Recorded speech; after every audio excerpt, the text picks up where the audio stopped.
Are you struggling for consistency in your sim racing? Does your iRating look like a roller coaster? If so, we have good news for you. The way to get more consistent is to first understand what you're doing differently than the professionals. And VRS is the answer. With our competitive subscription, you will have the telemetry, setups, tutorials, and everything else you need to fully analyze your driving. Our data packs and the ability to compare your driving with the best in the world will show you exactly where to adjust your inputs, change your driving line, and shave seconds off of your lap times. And our powerful and precise Direct Force Pro wheelbase and precision pedals are being used by some of the world's best drivers. All these champions agree that VRS hardware is not just the best on the market, it's also priced well below the competition. So if you're looking to upgrade to direct drive and the best pedals in sim racing, VRS is your answer. If you want to get better, get faster,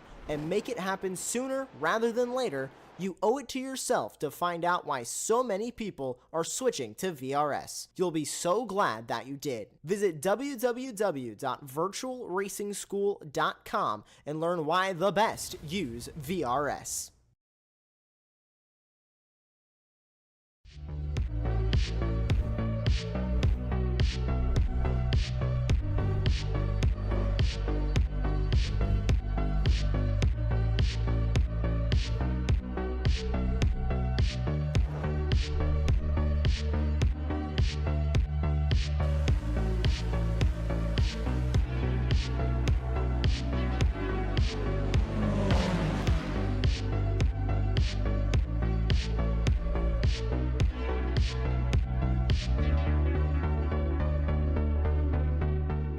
Ricmotech, high-performance sim racing equipment. There's only one place to go, ricmotech.com.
Welcome, everyone, to the Season 9 finale of the Extreme Motorsports Ricmotech World Challenge presented by the SCCA Foundation, Buttkicker, and Performa Elite here on Apex Racing TV. I'm Greg Ginsburg, and joining me in the announce booth, as always, is Larry Lefty McLeod. Along with Jonathan Grabowski, we've got him in that virtual production trailer bringing you all the best views of tonight's very, very important 75-minute run to the checker for our GTP and GT3 racers. So tonight we travel to the Japanese island of Honshu, and one of only two FIA Grade 1 circuits to utilize a figure 8 layout. This 3.6 mile, 17-turn carnival of a course was commissioned by Soshiro Honda as a test track and first saw action all the way back in 1962. And as much as Larry and I wax poetic about Eau Rouge or the Kink, the speeds obtained through the iconic 130R and passes such as the one Fernando Alonso made on Michael Schumacher there in 2005 are in the annals of racing lore. And so thanks for joining us tonight at Suzuka International Racecourse. And so good evening, Larry, on, like I said, a very important evening here in the World Challenge. It is very important. What a better place than to decide championships at Suzuka, as was done in Formula One for about a decade or so. Yeah. Very cool. This is a very difficult track. Qualifying matters a lot. It's not the easiest place to pass, so that the pointy end of the field gets very sharp when it comes to qualifying here tonight. Yeah, it does, absolutely, Larry. And you know, we've seen here in the World Challenge where racers have taken to many different types of courses over this 7-round season.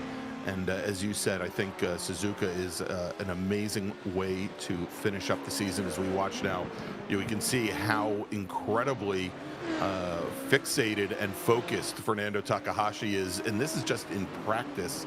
It's just practice, Larry. We haven't even gotten to qualifying yet. Practice. Let's talk about practice. I just saw a new commercial today with the same thing. All right. Anyway, but so incredibly close right now.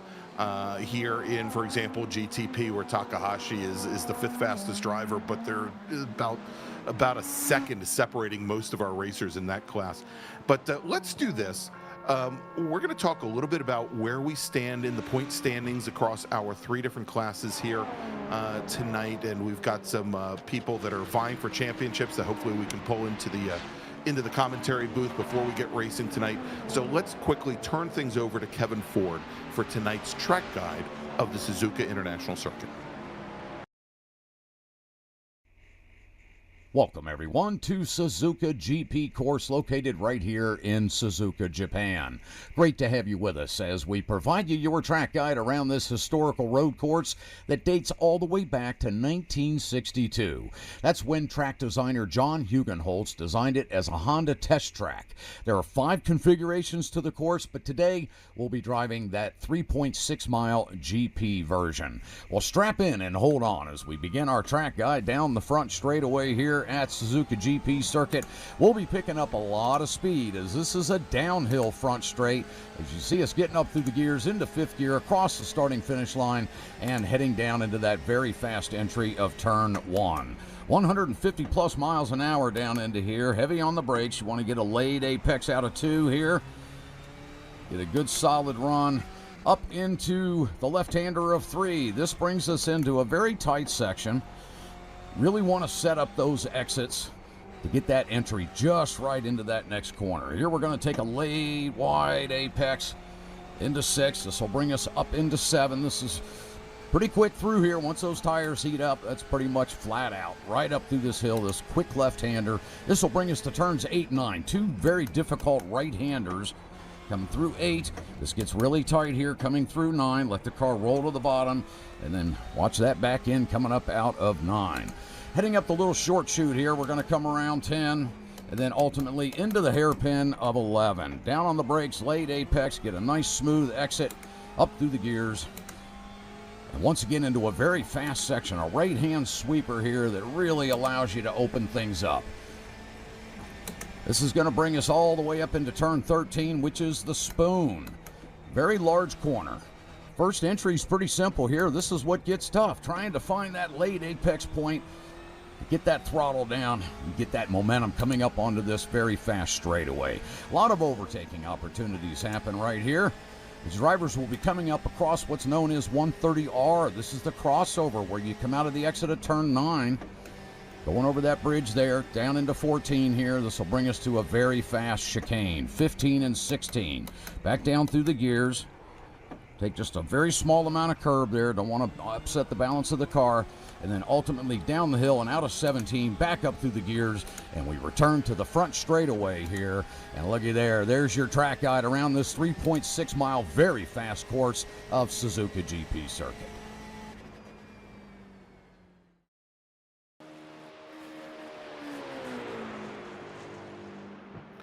All right, and thank you so much to Kevin Ford for tonight's track guide of Suzuka. And so, Larry, as the track guide started, we had our drivers leave the pits and start their qualifying session for tonight's 75-minute race. And as we always do here in the World Challenge, we give our drivers 4 opportunities to set their fastest flying lap. They have the track all to themselves, what we call lone qualifying. And the fastest times will set the grid in GTP, GT3 AM, and GT3 Pro.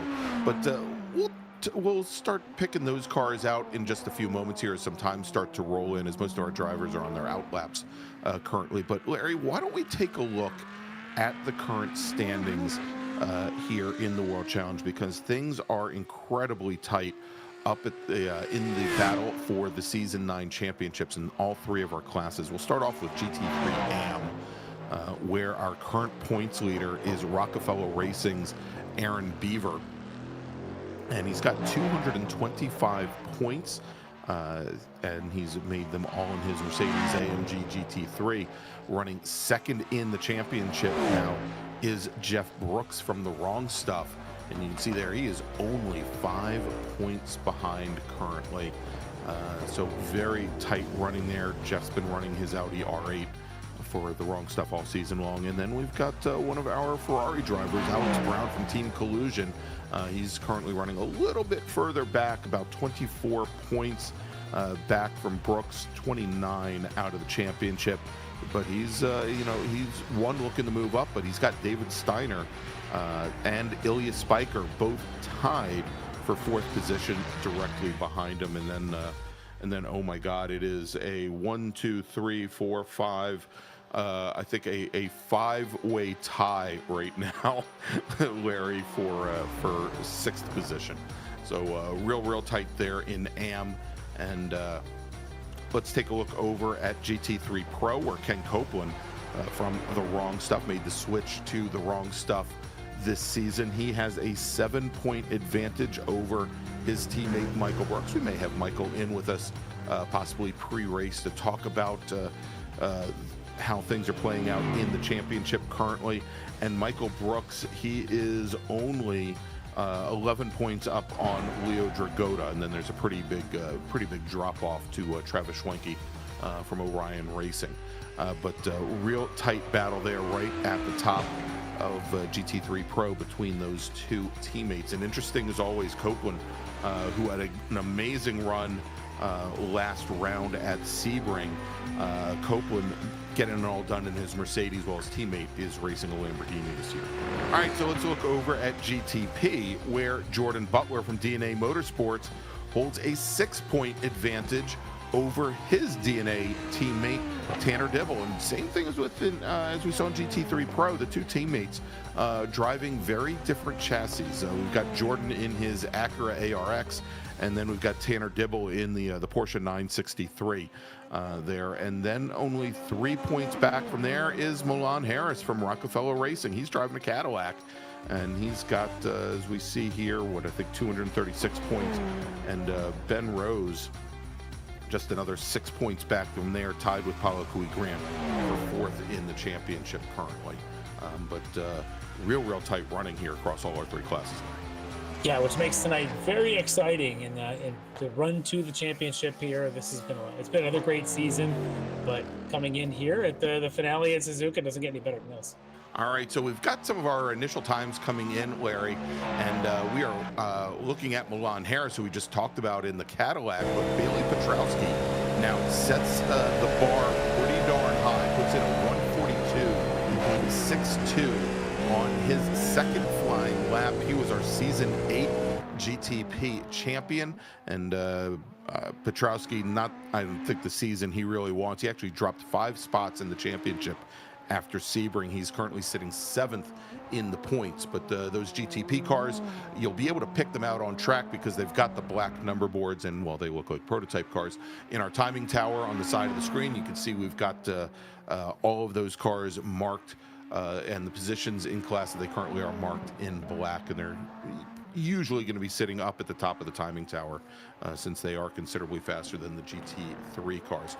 Let's move over to GT3 AM, and we'll take a look at currently this is Kurt Roberts in the number 195 Mercedes. He is, for the moment, your provisional pole sitter for GT3 AM, and you can pick out all the AM drivers because they've got the green number boards, mirrors, windshield banners, and end plates on their wings. And if you look at the timing pylon on the left, we've got them all marked off in green for you. And of course, that will leave us with GT3 Pro, where our fastest driver at the moment is Michael Brooks. And again, Michael currently sitting 2nd in the championship in his Wrong Stuff Lamborghini. And all the GT3 Pro drivers, they've got the red number boards, and that is the Ricmotech red number boards, mirrors, windshield banners, and end plates on their wings as well.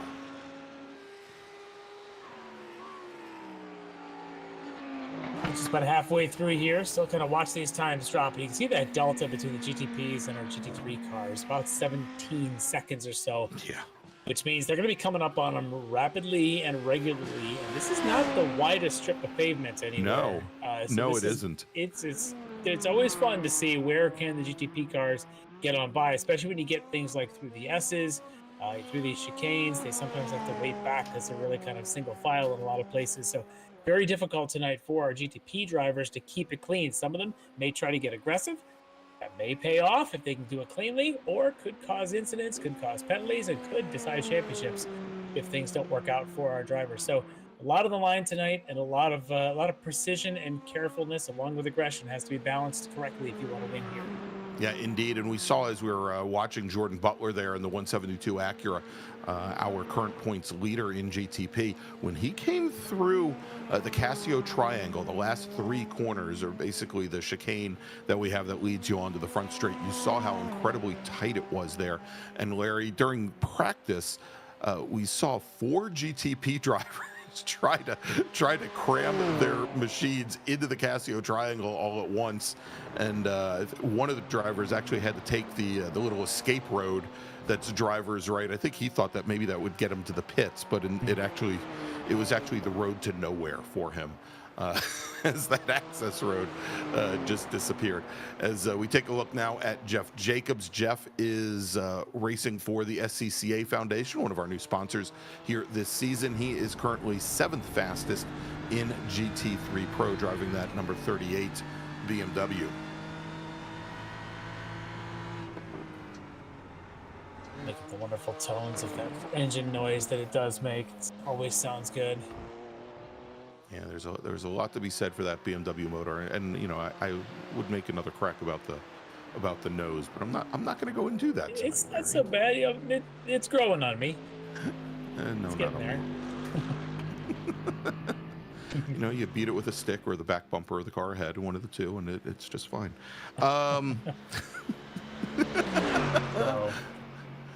So here we go, as we now have 10 minutes elapsed in this qualifying session, 5 minutes remaining.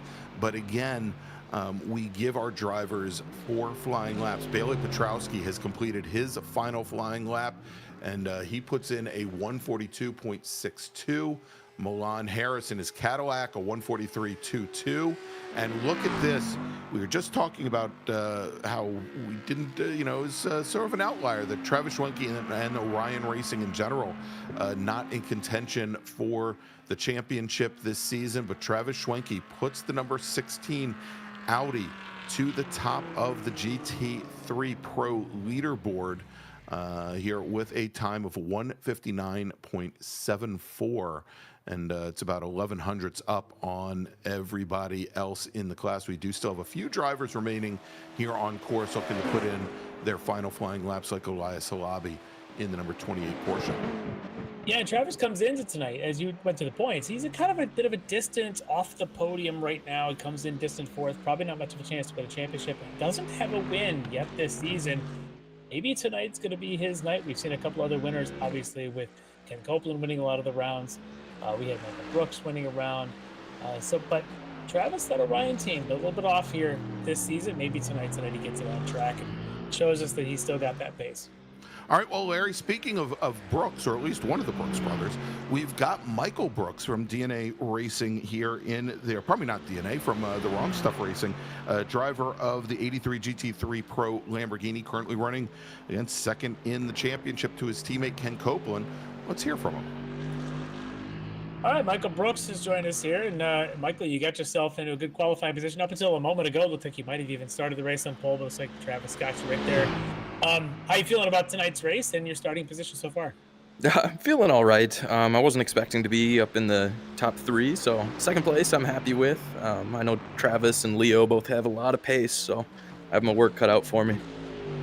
Comes to the championship, you're coming in tonight about 7 points down from your teammates. Have you guys, been kind of keeping at your ends of the shop, so to speak, this week and not talking to each other, or is it business as usual over there at the Wrong Stuff? I mean, it's business as usual. With the points, with all the drop weeks, I think Ken has the championship sealed up, even if he doesn't even race tonight. So, there's no rivalry right there. Right now, for me, it's just holding position in second, making sure I finish, good enough to keep those points, keep me up there. Yeah, it's been a very strong season, for yourself and for the family. And it's just seems to be, it's been a lot of fun to watch. I know you guys seem to have one of the biggest followings each week. Some of those folks really get involved. Have you got the crew? Are they all like sitting by to watch tonight's finale? I hope so. You'll have to tell me after the race if I'm able to get into the interview room. But shout out to Anna, Mom and Dad. They might not be watching it right now, but they'll watch the replay. So high in the future. But big time, Anna's going to be in there. She's always in there. Biggest fan. Yeah, that's awesome. Gotta love having that kind of support. But this track, the Suzuka track, I look at it as a very difficult, challenging driver's track just to lap, let alone actually race. Am I right in saying that it's one of the more difficult tracks to actually make passes on? Oh, absolutely. It's all about just getting the run into any straight that you can, hoping for mistakes. Otherwise, it's the back traffic, all the GTPs coming up and passing us. It's going to be really tough, and that could be, the tell for the win. It's going to be really tough to pass. Are you one of the guys that comes into a race with a firm pit strategy, like what lap you're going to come in on, or do you often just play it by ear and make a call sometime during the race? Oh, absolutely not. I wing it every single time. Sometimes it's easier. It's like, oh, look, it's empty. I should stop now. Yeah, I look at what other people are doing around me and just kind of gauge, see what it feels like. But I don't feel I'm consistent enough to really be able to set a sound strategy, especially with all the GTPs and mixing up traffic. So I just play it by ear every time. Well, you say maybe not that consistent, but here you are sitting right now. Looks like possibly starting this race on the front row, possibly right in front of your championship leading teammate, it looks like. But we'll let that sort itself out. Good luck tonight. And with any luck in 75 minutes, we'll get a chance to talk to you again. Awesome. Thank you, guys. All right, there you go. That is Michael Brooks from The Wrong Stuff Racing. And as you said, Larry, he was qualified second fastest in GT3 Pro. Going to start, I think, a couple rows up on his teammate Ken Copeland. So we're getting ready here for our drivers to head out to the track to grid up for tonight's race. Let's take a look at the starting order. In GTP tonight, your pole sitter with a qualifying time of 142.623 from D2D Sim Racing. It's Bailey Petrowski. Your Season 8 champion, Milan Harris from Rockefeller. He's going to start on the outside of the front row. Paulo Cui Grant, our Season 7 champion, will be starting on the inside of row number 2 with Tanner Dibble. You're currently running second in the championship. He is starting in 4th. Then we've got Jordan Butler. Jordan is your current points leader. He is starting on the inside of row number 3 with Ben Rose starting 6th. Then we've got Fernando Takahashi 7th with Elias Alabi 8th. Peter Porzacek will start 9th with Baron Glover on the outside of row number 5. Then we've got Ryan Reisman and Bobby Childs. And then starting lucky 13 in GTP tonight, it's going to be Marlon Jones. All right, over in the GT3 ranks on the pole tonight from Orion Racing, it is Travis Schwenke. Alongside of him, we just talked to him, from The Wrong Stuff, it's Michael Brooks.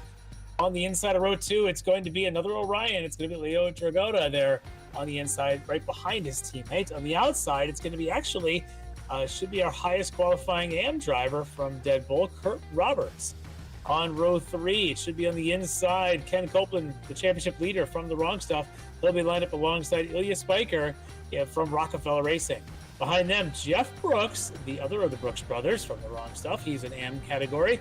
He'll be lined up alongside Rob Hartley, number Ryan Race Team. See if Rob's going to make a move from mid-pack today. He's got some challenge, some competition. On the next row behind them, a couple of D2D drivers. We got Ian Patience actually on the inside there, The Wrong Stuff, alongside a D2D driver, David Payton. Behind them, Chris Thorman will be on the inside from the D2D alongside Aaron Beaver from Rockefeller Racing. Next row back, David Steiner from Dominate, the Australian. He'll be lined up alongside our SCCA Foundation representative, Jeff Jacobs. Behind them, Alex Brown from Team Collusion alongside Lucas Tragotta from Dragon Sport Racing. Then you've got John Sterling from Team Collusion. He'll be lined up with Rockefeller Racing's Keith Stein. Got another Australian, Michael Caffrey from Dominate Racing alongside Wedderburn Racing and Andre Wedderburn. And you got Josh Vidal, Hutch Sports, and his teammate Daniel Krim from Hutch Sport lined up together. And we've got Greg Brockway lined up alongside his Frito Sport teammate John Casey. And it says Kevin Ford. I don't think he's actually the same. All right, Larry, so short pace lap here as we've got the pace car on the pit lane, and we are in the start zone waiting for our live starter to give the start command to our GTP racers. And there we go, green flag is in the air, and we are racing here at Suzuka, round number 7. It's the season finale of the World Challenge. It's jumping out to an early lead. Bailey Petrowski with Milan Harris dropping in the second. Tanner Dibble, Jordan Butler with Paulo Cui Grant as they all get in line going through the hairpin at turns 1 and 2 as they now head into the S's hour.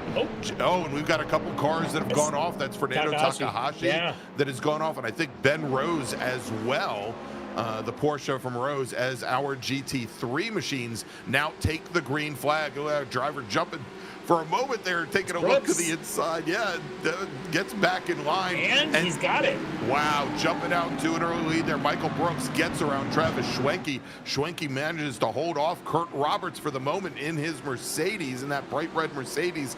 And you said, Larry, look out for the other Orion racers. Leo Dragota now moving up into fourth position overall. But great move by Roberts, making up 2 spots. He's your AM leader. Yeah, great move by Roberts. A great move there for Michael Brooks right off the start to be nose ahead. I think Schwenke might have got caught sleeping there at the start. He's going to now have to chase down Brooks, and Brooks said this is a tough place to pass. So mistakes we make, that gives up spot. Look at this side-by-side now behind them. And that, I think, is Dragota getting past there, and it might be... It is Copeland at number 15 there. That's Ken Copeland in the 15. Yeah, got that new livery, the gold and white on there. Looks really good. All right, let's take a look, Larry, at that incident that we saw right in the opening corners in GTP between Rose and Takahashi. Or at least you can see him. He's on the inside. Middle of the pack. There's Rose, the black and burgundy car on the outside. They're now set. Ooh, I wonder if Takahashi thought he had more clear there. I think he might have had clearance and just came over to set up for the S's, yeah. Yeah, Rose seemed to be there, or it's one of those cases like a little bit of side contact. Suddenly they kind of get magnetized to each other. It's a weird thing, but they move on. It wasn't the hardest contact. And it looks like Milan Harris has had an issue, Larry, as Milan was sitting right up on the front row. Let's see what happened to him. He's coming down. Looks like maybe just caught a little bit of that. Yeah, the car's just cold tires. Yeah, and cold and into the wall. And he then gets it into the pits. So it looks like Harris, who had that second place start, he now is going to find himself a couple laps down as our GT3 leaders complete their very first lap here at Suzuka. And it is at the front, Michael Brooks with Travis Schwenke, Kurt Roberts, Ken Copeland, Leo Dragota, your top 5. Well, remember, Copeland started behind Dragota, or I believe maybe on the same row, but he's made that pass, and now look at him already up behind Kurt Roberts, the AM leader, both in similar Mercedes. Copeland maybe didn't get the qualifying lap he wanted, but he certainly, as always, has the race pace. Look at how smooth he is through these S's on cold tire laps. Maybe that's his strength out here on the cold tires, picking up some spots. I'll tell you, Copeland looked like he was struggling pretty much in qualifying and also towards the end of practice, but you said it, his race pace always seems to belie that. And yeah, he started off 7th overall, so he's made up 2 positions already. And again, all over the back of our AM leader, Kurt Roberts, at the moment here. Yeah, there's the D2D team there, David Payton, Chris Thorman, the 2 of them still running nose and tail, right behind Ilya Spiker in that Porsche. And we got David Steiner right behind him in one of the BMWs. Yeah, and then a pretty big gap then back to the Lamborghini Keith Stein, the 48 machine, and I think we're already starting to see 6th, 7th, 8th, 9th, and AM really starting to spread out here. Yeah, just a little bit as they come around the exit of Spoon for this long straightaway section, leads them up to that 130R. Kind of a critical spot here to get on someone's tail. If you're going to make a pass into the Casio Triangle, you've got to do it by setting up coming off the Spoon.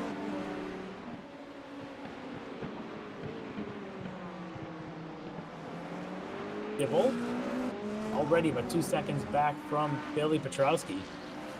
Yeah, Petrowski just already has just started to run away and hide here, and he's always seemed to be very strong here, Larry.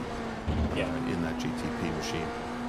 here as we're watching now the D2D Sim Racing BMW driver.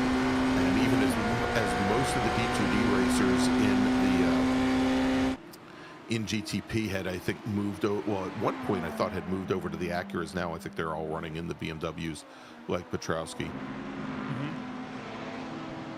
You got a little pressure going on here between. It's a Kurt Roberts now under pressure. Yeah, but look at that, Larry. Is Ken Copeland now? Not only did he get around Kurt Roberts, but he got around Leo Dragotta as well. So I think Roberts faded. Roberts was in front of Copeland. Dragotta is a pass that Copeland made on the opening lap. So something might have happened to Roberts there on that last lap to cause him a couple of positions. All right, so that's going to move Copeland now up in the 3rd position. Dragotta in 4th, and then Roberts in 5th, which is how they started the race out. But yeah, I think you're right that Roberts had gotten around Dragotta early on. The worst part of that for Roberts isn't necessarily the 2 positions. It's that he's now nose to tail with Jeff Brooks, his actual class rival there in the app category.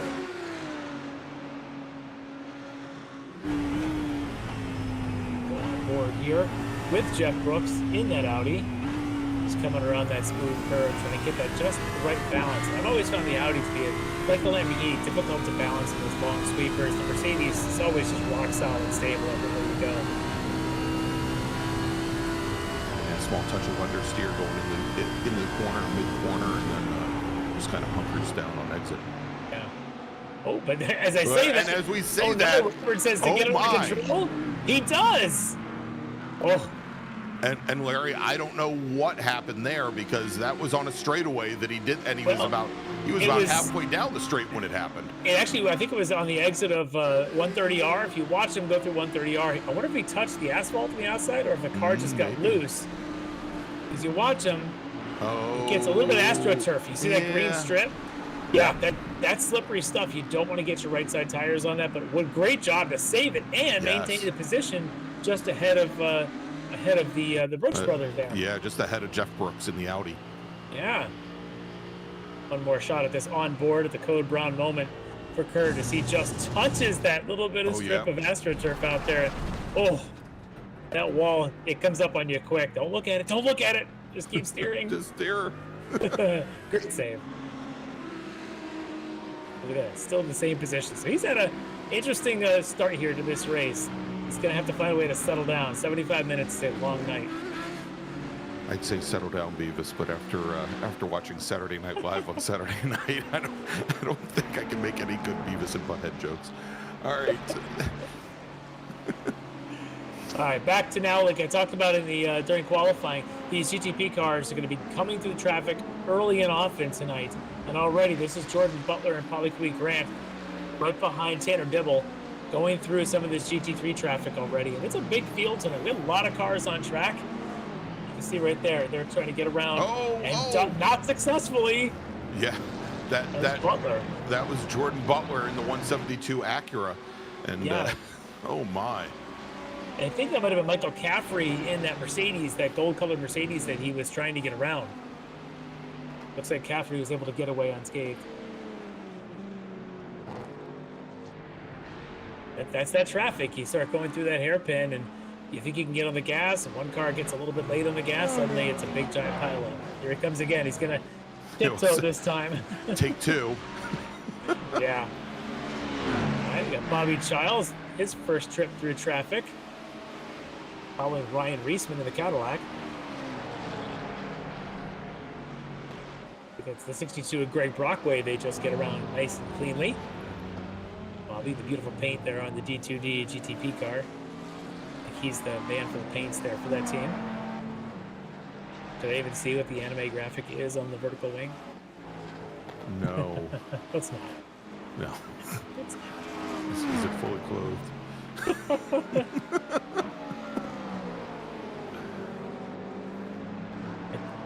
I was going to say, it's just classic anime. It's not a graphic of you and I, Greg. Thank God. I mean, it might be. I don't know. That's a good look at it.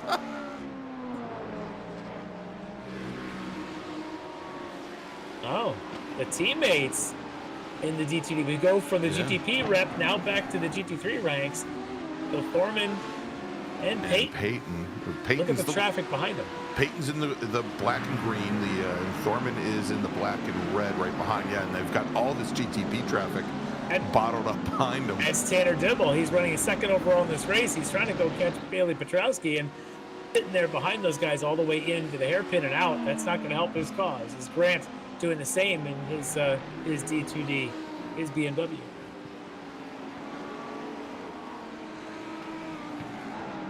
This track is just not that wide. Look at that. Again, this time trying to get around one of those D2D GT3 cars. So much traffic. That's Baron Glover.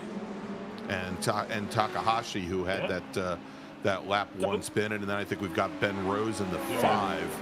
And so those guys are on a recovery drive, trying to get their way back up to where they started this race. And now you get Baron Glover, always drives a relatively wide wrong stop racing entry. He'll be a tough pass. In front of him, I think it's Marlon Jones just in front of them. So not going to be easy on these guys. Now, Larry, had we heard or seen anything from race control on that lap 1 coming together between Takahashi and Rose, or it's still under review according to the what I've seen. I have not seen a ruling yet. It looks like they're reviewing that one as well as the 26 and the 151, which is Wedderburn and the 26 of Vidal. They just issued a drive-through for Wedderburn for that one. That was a little bit ago in this race. All right, so Wedderburn believed it had taken his car down the pit lane already, probably to get some repairs done. He hasn't completed a lap yet. It looks like he is still and working. the 26 of Vidal, I don't think is out there either. So this goes back to I think a lap 1 incident here between them, and that is we missed all of this. This is a huge pile up. Oh, John, you're fired. Well, that might have just. No, we're not going to fire John. John's did a good job. That was a big wreck. Larry, we'll know if he's here next week or not. That's going to be a fun one next week. Sorry, John.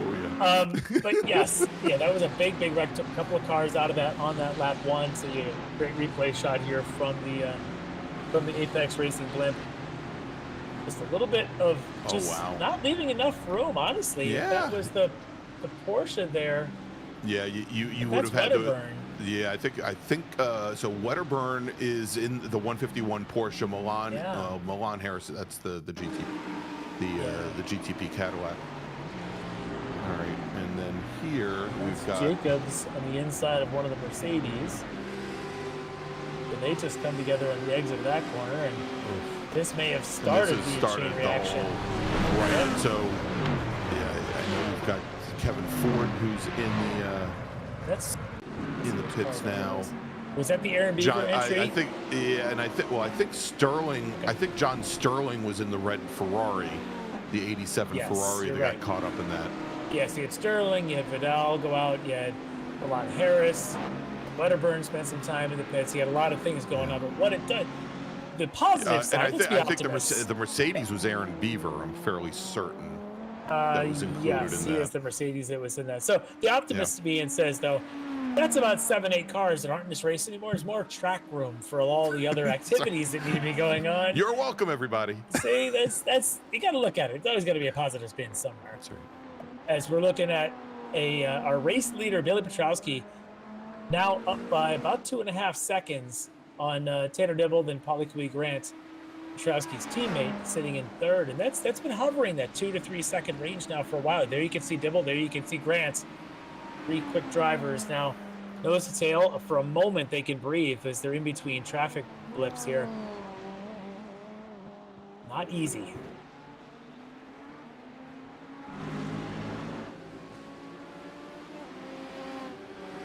All right, let's take a look here, Larry. And there's Travis Schwenke in the 16 Audi, the Orion Racing machine. He's been slowly closing things down by like a couple hundredths of a second per lap. It's about 7/10.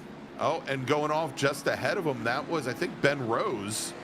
It was. It's his second trip to the grass tonight. Different spot this time. And That slowed Larry, everybody up. And yeah, I was going to say, and you look at the gap now as Rose goes off, and let's see if he had some Let's help. skip the replay here. So he's going in. No, rear lockup, totally going into the going into there. the Casio triangle there.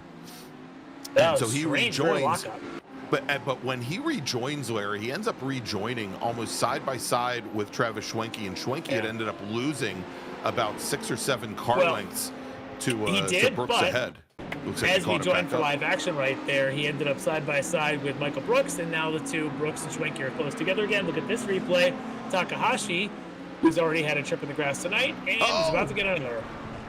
And comes right across the nose of our GT3 Pro leader, Michael Brooks. Was it Michael Brooks or Jeff Brooks? Was Jeff, I think, in the M category Audi. Yep, you're right. In the Audi. And Jeff had been running right up there with class leader Kurt Roberts, so Jeff now losing a little bit of track time because of that, but he's able to continue. But definitely cost him some time. Looking at some other rulings, still have not seen a ruling between the opening lap incident we saw between Rose and Takahashi, but there was a ruling in between apparently a Bobby Childs and the 63 of David Steiner. A warning given to Bobby for that one, no penalty. Yeah, it's probably for his delivery, not for any on-track stuff. And Takahashi's incident, he has called it a night after that. I figured. Big shunt. Well, there you go. There's the gap between the two leaders in our GT3 Pro. Mind you, you see who's stalking them very closely now. There you go, Ken Golden Copeland. White Mercedes. Yes, of our championship leader, Ken Copeland. Tonight he may be. Ken Copeland. You know, every week it seems he's got a different paint scheme there on the wrong stuff. Mercedes. He's got such good race pace. Look at him now, and look at right behind him. Is that Dragotta? Still hanging in there? I think it is. And Schwenke taking a quick look to the inside, going into the first turn. Yeah. They're on our leader, Michael Brooks. Yeah, he's just making him think about it. He's not really stuffing it in the inside, going to these S's. He's just making Brooks think about it, trying to force a mistake in that Lamborghini. Both these cars, theoretically, are very similar. Obviously, with the Audi and the Lamborghini, both by the same company. Same drivetrain. Even in the sim. Yeah, even in the sim, they have similar behavior characteristics. But, of course, it comes down to setup. Wrong stuff at Orion, different setup teams. We know that Schwenke does his own setups. But there is that. At least he knows the setup well enough that he's the one that establishes it. I assume Michael Brook probably knows his own as well. So apparently there is, Larry, this weekend, a small difference in the balance of performance between the Audis and the Lambos. Both of them have had 6 kilograms added additional weight. The Porsche also getting 6 kilograms. But the Lambo only allowed about 98% of a full tank of gas, as opposed to the Audi getting a whole 100%. So I'm assuming that probably comes down to aero, but you know, not 100% sure there, but small change there.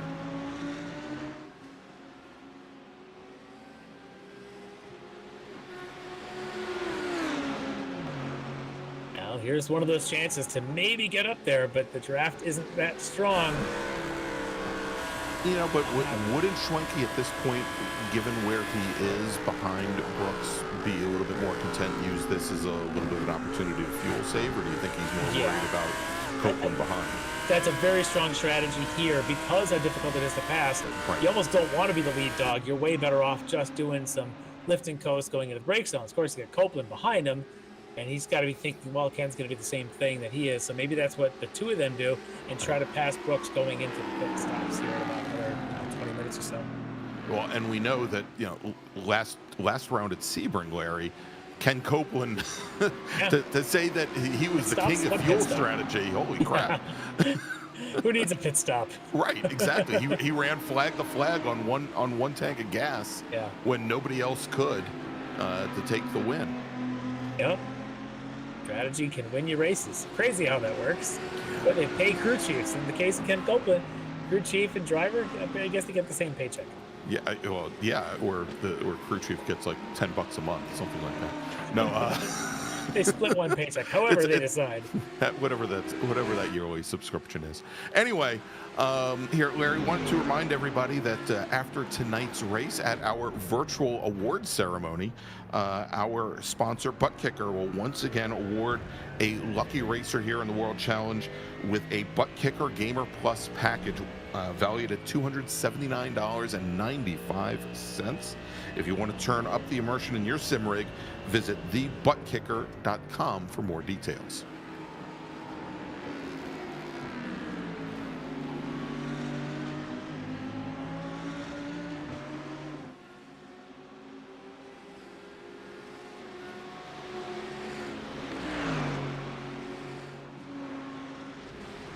I love just listening to these machines. Yeah. Just as these machines all go into 130R. Oh my God, just wow. And for a moment there, I think Copeland turned in a little bit early. I thought the rear end was going to step into the grass on him there on entry. He's just making it interesting. Yep. Thank you, Ken.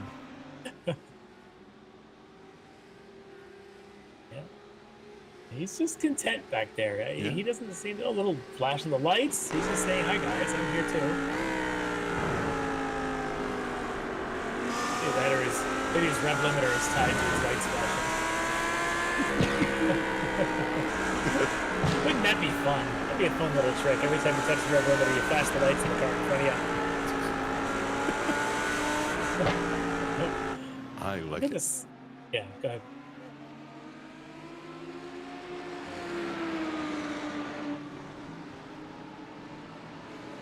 Battle going on here. Look at Spiker and Ian Patience.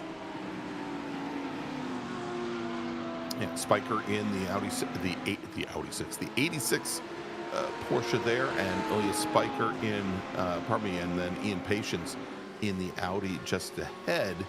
And and Larry, as they've been fighting it out, we should also mention that the two GT3 Pro drivers, the two D2D teammates, Thorman and Peyton, have now been lapping at about a second a lap faster. And so if Spiker is going to get something done, he might want to get it done quickly because he's going to have to worry about these two Lamborghinis behind. Yeah, the D2D train is coming, and where there's one, there's another, and they're both on their way. Thorman and Peyton. I don't know how much messing around Spiker can have behind Patience, but at some point he may just have to make a pass or be content to hold up the train behind them. Different lines. I love watching the different lines. Look how much different later apex there for Spiker behind Patience. If Spiker's able to use that, maybe he's able to get a better line on the gas. Look at the defensive line now for Patience down the straightaway. Pops to the outside right before turn in at 148 miles an hour or so. And they've got company. Yeah, forget the Lamborghinis. Yes, and that's one of our D2D entries. That should be Petrowski. Is it Petrowski and Dibble? Is that the lead of the race, or is it indeed it is, Larry. That is Tanner Dibble and Bailey Petrowski. Wow. And Tanner Dibble, for the moment, is your new leader as he gets around Bailey Petrowski. Wow, way to use the traffic. They just kind of came up, and Petrowski was being patient, and Dibble said, "I got this," and was able to get the better run coming off of the chicane. And look at this. Now he's going to be the first one to contend with the next group of traffic, which I think might be Jeff Brooks. Let's check the replay as they come out of the chicane, onto the straight. Watch Petrowski hesitate. And look at Dibble saying, "No hesitation. That window is open, and I'm going to climb through it." Well, wow. and I think Petrowski actually opened the window for him, Larry. Petrowski had to check up when he had, I think it was Brooks just ahead of him. Yeah. And as soon as he pulled over, just left the door open for Dibble. Yeah, well, now they're through the hairpin. We've seen this before. That's Roberts and that red Mercedes just going in the background there. Now let's see if Petrowski gets by him before they get to Spoon. He should. And I already see up ahead one of the Orion Audis that they're going to encounter maybe on the straight, hopefully before 130R. Could be Dragota. Or is it actually, is it Rob Hartley? That's Dragota. That's Leo Dragota. So right here, look at that. Rose gets him before he gets into the 130R. Petrowski's kind of got to wait till he's through it. But more traffic. And this is our three pack. This is our 3 leaders here in GT3 Pro and the 2 leaders in GTP, all mixing it up on the front straight at the same time. Look at this. Nice little parade. A little demonstration on it. And look at that, Larry, where Dibble goes to grab whatever little bit of draft that he could get off of Michael Brooks. Yeah, whatever it takes, even if it's off the back of a Lamborghini GT3 car, you do it. Look at Petrowski now. He's in the air wash. This might make it a little bit tough behind that GTP car in front of him. You know, between the Porsche and the BMW, a little bit of air wash can make the front end just a little bit light. It's not going to be easy, but Petrowski doing a good job of getting that nose down and getting back on the power. There's nowhere to go by. It's so twisty through here.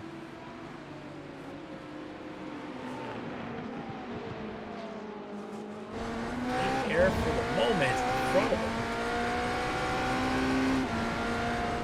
About 8 cars or 9 cars no longer on the track.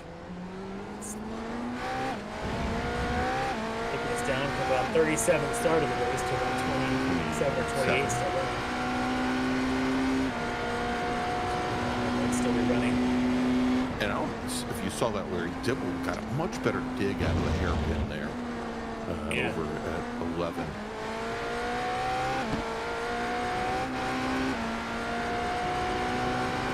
That may just come down to the 2 different chassis. It can be, and also again going back to that aero issue for the trailing car, it's really tough to get down for, especially the slower corners when every little bit helps. If you don't have any, you're used to a little, it doesn't really work so well. Really these kind of corners again, but decent job there for Petrowski, but it still looks like Dibble might have gotten a little bit better on the power, but now down this front straight, it's downhill with the draft. It's not going to be enough to make a pass. But Petrowski, it'll get him closer. It'll get him closer, but honestly, he might be back into that mode of save a little bit of fuel like we've talked about in some of the other battles.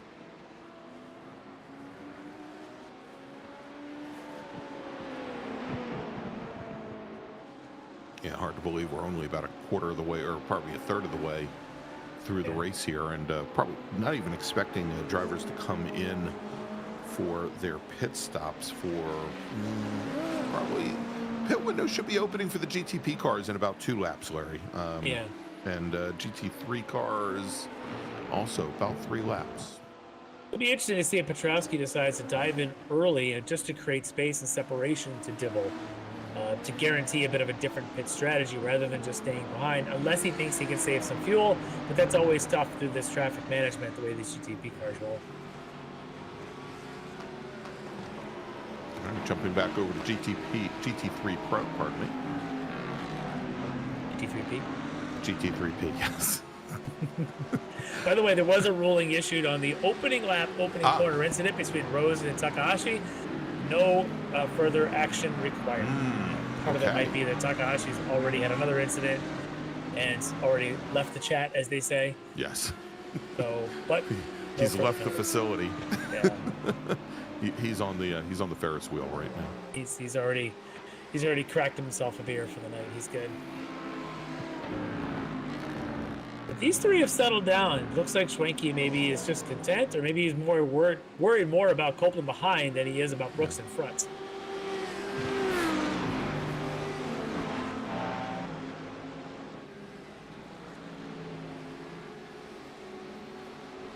There's Elias Alabi there, and the GTP Porsche tucks to the inside and kind of put a little bit of an odd line there for Schwenke. You saw that. He ran a bit wide. He was trying to be nice to the GTP car, and this all does is bring Copeland right alongside him. Copeland's going to get a better run out of this corner, I think. Oh, it's so close, but look at this. Might be teammates pushing teammate. I was going to say, is this where Leo Dragota now starts the bump draft? And he pushing might. his teammate past Copeland. Yes! Look at this. Just enough to keep... Look at that beautiful stuff, and then Leo backs out of it. Oh, it's like Miata racing all over again. It's just like a spec Miata or a MX-5 Cup race, exactly. Oh, that was beautiful. Leo, always the great teammate right there, helping Travis hold that position after that whole issue there at 130R, a couple of corners back. That was cool. Well, you know, hopefully Here we'll see Leo at the finale of the touring car cup in next week.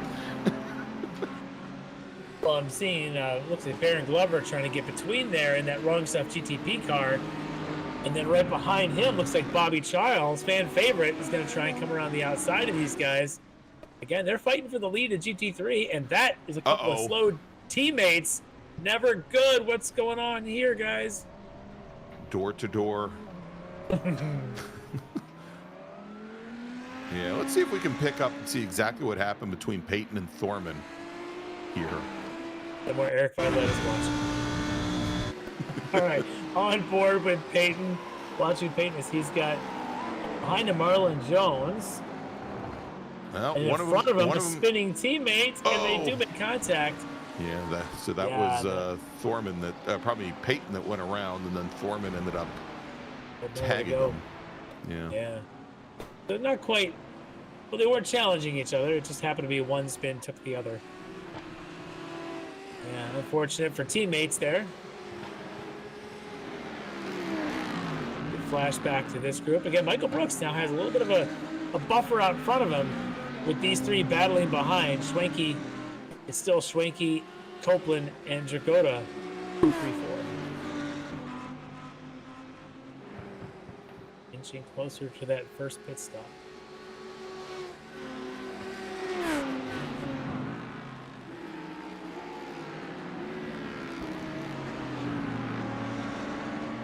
Suggestions for D2D, go ding to ding or dent to dent. Dent to dent, which I think is the one that Violet gave us at one point. It might be. I think it is. Speaking of which, how's Bobby Childs doing, Larry?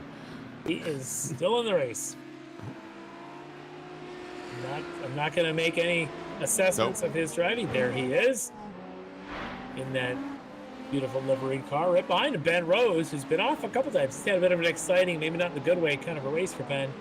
Now he's got to work his way around the man, the myth, the legend, Bobby Childs. We have not heard from Bobby in the booth in quite a while. Oh.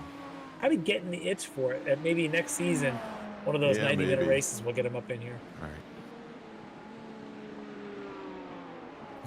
Oh, there's a big slide for it's going to get more exciting for Rose. For Rose. Back there, and look at this backwards. Hasn't hit anything yet, but he better get moving before the next train of cars comes along. Rose is just struggling. He had the rear lockup. He's got this going on. He had the opening lap. He's just had issues one after another. And I wonder if he's just got a setup that just isn't working for him right now. Yeah, look at that. Wow. Just a drifting contest. How Suzuka is that, except that it's not the right type of sport, not the right night for it. He manages to recover without making contact. Just a bit of a bruised ego again there. Ben Rose, Tokyo Drift. It's got a ring to it. I wonder if I can get that option. All right. His teammate at DNA, though, Ryan Raceman, harassing Elias Alabi in the Porsche in front of him. These two have been at it for a little bit of a while now. A little scrap in these big, fast cars. There's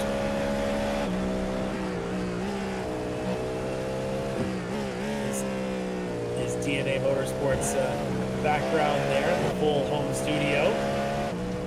Let's see if we can get his heart rate up to like 140, Larry. Well, let's stick with this for a while and see if he see if Elias Alabi brake checks him or something like that. See if we can spike in his heart rate. Let's see 185. Let's somebody brake checks him going into 130R.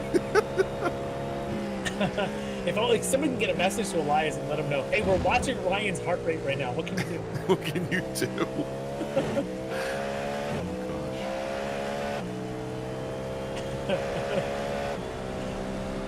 So Ryan, this actually is a chance to relax your shoulders a little bit while you get ready for the 130R. It's just as, flicking through there at the better part of 180 miles an hour or so. A little bit of brake lock up there, just ahead from Halabi.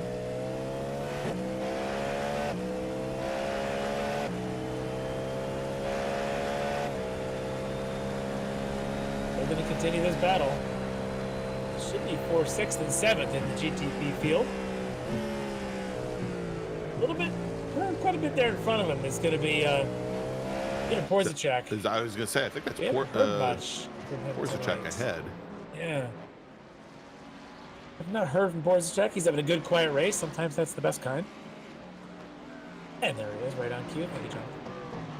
That 519 Cadillac. Right behind Michael Caffrey. The Canadian passing the Australian.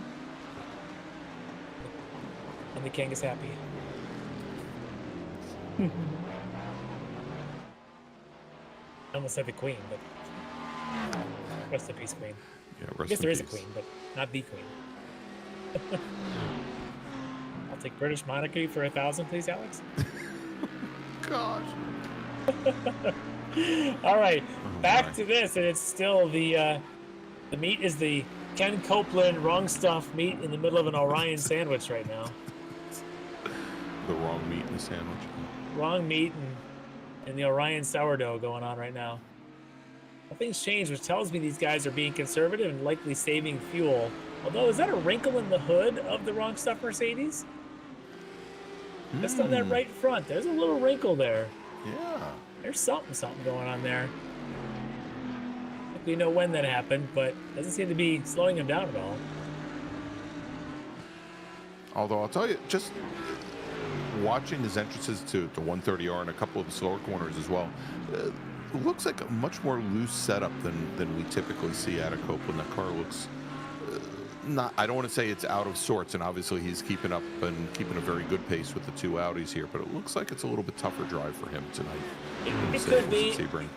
I'm really curious, though, about his, as we always watch his fuel strategies, but the Orion team always has very strong fuel-saving tactics and fuel strategies as well. So this is kind of the battle of strengths on strengths here.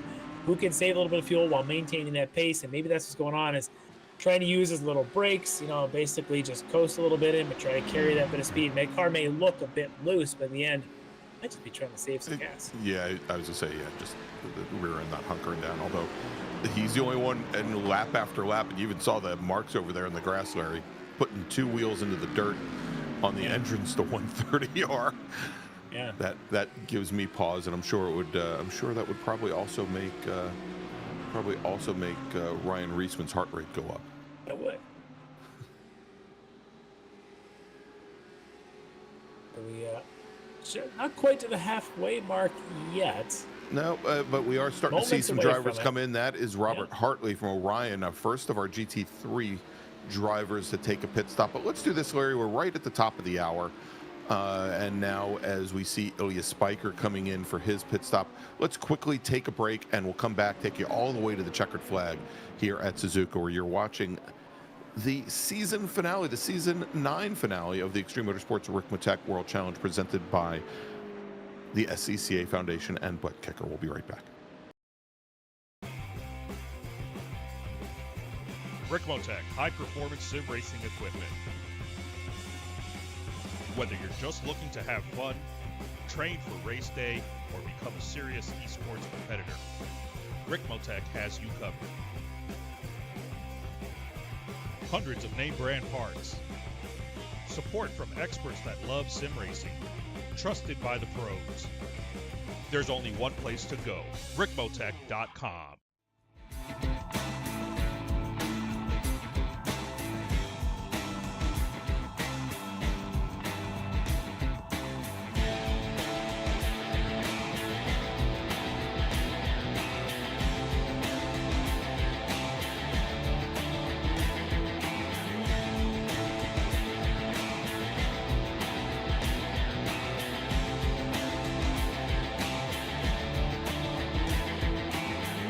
The SCCA Foundation is a 501c3 organization serving as the charitable arm of the Sports Car Club of America. One of the programs partially funded by the foundation is the SCCA Academy, an online learning management system used to keep real-life racing track officials up to date on the highest standards of race safety and officiating. Through this program, the SCCA Foundation is supporting the future of the best trained corner workers and event officials in motorsport. You can support these efforts at www.sccafoundation.org.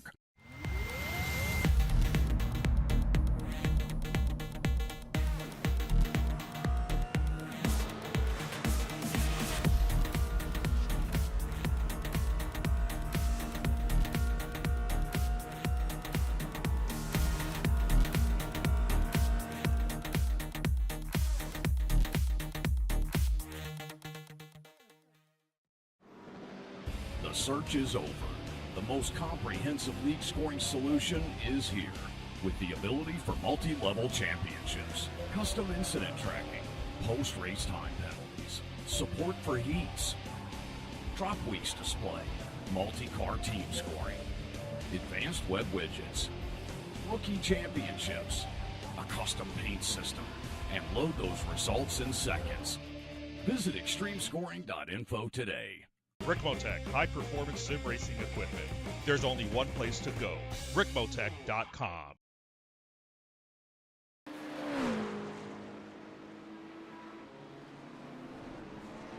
And welcome back to Suzuka International Circuit, everybody, for the season finale of Season 9 here in the Extreme Motorsports Ricmotech World Challenge. I'm Greg Ginsburg along with Larry Lefty McLeod. And Larry, we've got, well, Ben Rose and Bobby Childs from GTP. They have come down the pit lane, and we're watching now Tanner Dibble pitting in from the lead. Bailey Petrowski right behind him. Yeah, about 2.5 to 3 seconds gap as they came in. A perfect timing, Greg. I gotta give you the hand here for the perfect time to go to commercial and come back right as the leaders are coming into the pits. That's usually the opposite of how it works out on here. That's usually well the opposite of how I do it. Thank you. I've had a whole season to practice. Now the question is, who needs to take more fuel to get to the end? Is it Dibble? Is it Petrowski? Grant, however, staying out. Interesting. He's going to go a little bit longer. He was a few seconds back from these guys. He was running with them early, but any traffic may have shuffled him back a little bit. We'll see what kind of pace he's got now, as he should be getting ready for his stop coming up soon. And of course, GT3s, we're still waiting on pretty much all of them to come in for their stop. All right, our GT3 AM leader, Kurt Roberts, came into the pits. He's got his car up in the air, and I think probably tonight, Larry, most of our drivers will probably be taking 4 tires. This circuit is pretty darn hard on the rubber. Yeah. Well, he's out of there relatively quickly. And he'll be rejoining in 4th, I think. Let's take a look at the train of cars coming. Yeah, good for him. He's able to get out in front of that train of cars. Should have some clear track in front of him now. And then we'll see what his rivals, specifically Brooks and then Steiner Brown, to see what kind of pace they've got and when they take their pit stops. And let's see here. So Dibble did make it out before Bailey Petrowski, Larry. And they've got Glover is currently, for the moment, splitting the two. Of course, Glover yet to take his pit stop. Well, that's Jordan Butler there right behind Petrowski. Butler has not stopped, I don't believe. Butler has been in, yes. He's been in, but it was a very short pit stop, so maybe there was something else going on there. Unless he had to serve a penalty that we didn't catch. So, but yeah, they are nose to tail. We'll see if there's still a stop yet to come for Jordan. Petrowski would like to keep up with Dibble, but Dibble right now is about 6 seconds up the road. I remember coming into the evening, Jordan Butler, your GTP points leader, with a 6-point advantage over Tanner Dibble coming into the evening. Our GT3 Pro leader, Michael Brooks, comes down the pit lane. He's going to be the first of our leaders in GT3 Pro to take fuel and apparently take tires as well. That's going to move Travis Schwenke up to the lead with Leo Dragota, Jeff Brooks. And, Larry, I think we may have missed it, but I think Ken Copeland did take his pit stop during our break. Okay. A very short stop relative to his rivals. Yeah, but I was going to say, compared to the other GT3 cars that have come in, it doesn't appear to be that short. Well, Michael Brooks's pit stop was 22 seconds. Ken Copeland's 14 and a half. Okay. That's very short. That's why you look at his position now. Copeland on those teammates, he's still behind. So despite being that much faster in the pits, we may have to start an investigation here to understand why he would be 3 seconds behind after doing a pit stop that was 8 seconds faster. Well, again, I'm showing a pit lane, an entire pit lane time of 45.78, which was about 0.3 off of what Michael Brooks did. Okay.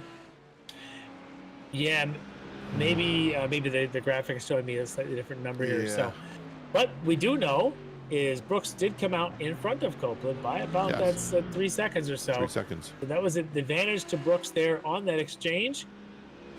This So is the still waiting question for the will Orion be- teammates. Yeah, I was going to say, we'll see what happens when Shrinky and Dragoda come in. As Palakui Grant now on the pit lane. Yep, from the lead. And here comes Ryan Reisman. Look at his heart rate drop, Larry, when he gets to the pits. Didn't get it below 100. A little bit of a deep breath. Does he know that that's what we're watching it for, is the heart rate? Can Exactly. we get a heart rate graphic on the entire field, like live telemetry data? Like we have our speed, we have sectors, times. Can we just get heart rate monitoring for everyone? That'd be great. Thanks. Oh, it's going back up. He hasn't left the pits yet. Larry, they should do it for us. The announcers, they're dead. They find out they've got no pulse. No. All right, so Ryan Reisman catches his breath in the pits there, and he's back underway, calm, cool, and collected. Leaving the leader is Peter Poisacek. Poisacek now overall hasn't stopped yet, but he does in fact have the lead of the race for the moment. There he is in his Cadillac. Another one of our DNA entries. The whole field of the DNA team. Touching the grass on the turn in there. Not even close to the curbing on the exit, though. Car's got so much downforce.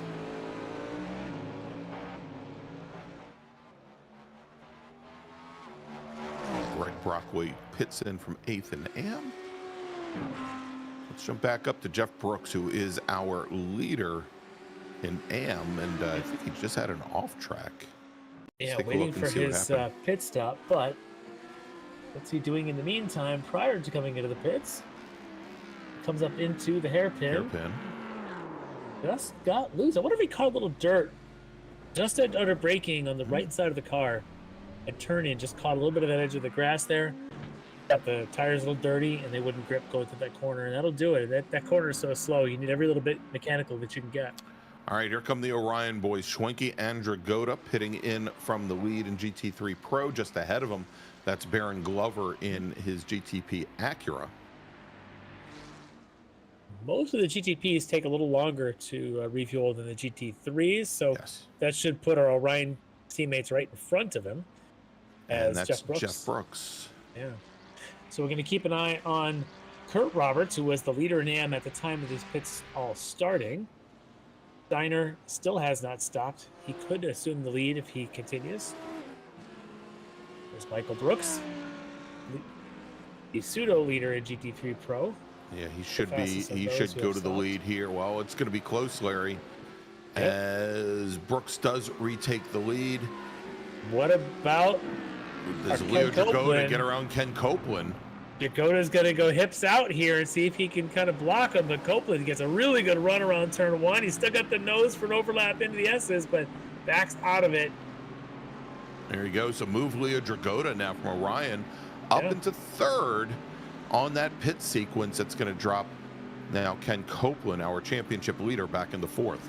And he's going to do what he can, obviously, to hold his own position, but he's also going to try and help to maintain that, to help his teammate maybe get away and give his teammate a shot to go one-on-one with Brooks out in front. As there's Glover. We thought maybe he would come into this whole picture, and he does. He's trying to split the gap here, heading towards the hairpin.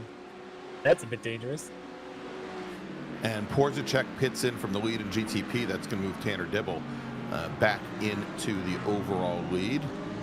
As we see the GTP car finally clear Dragoda and Copeland at the hairpin.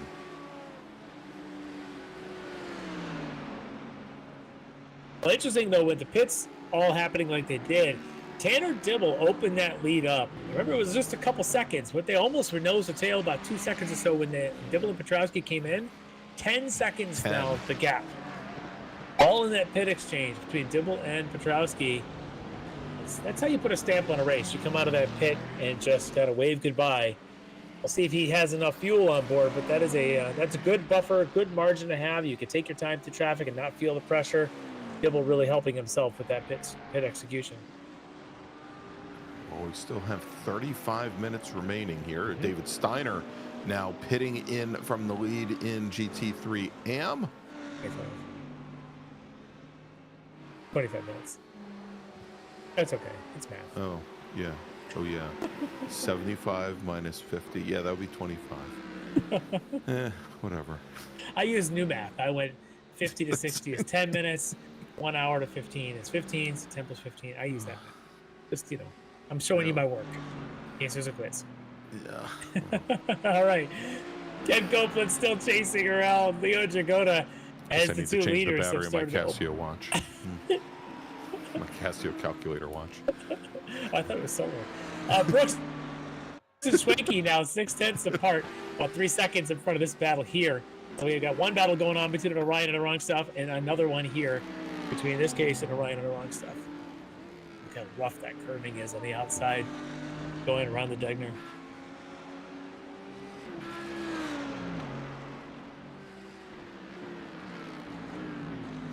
So late in the brakes is Copeland. Well, yeah.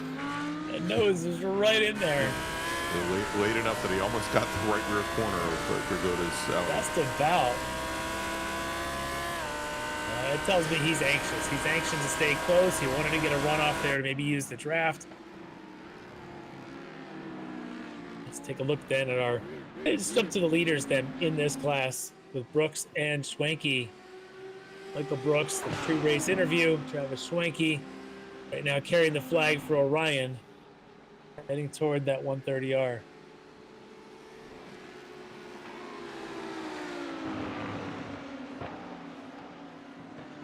Remember, it was Schwenke on pole, these two on the front row, but it was Brooks that got the better jump at the start, and it's pretty much how it's been since the start of this thing. It's been this way since the very first corner, as Brooks had a great start. Matter of fact, I think he said that Schwenke might have been sleeping.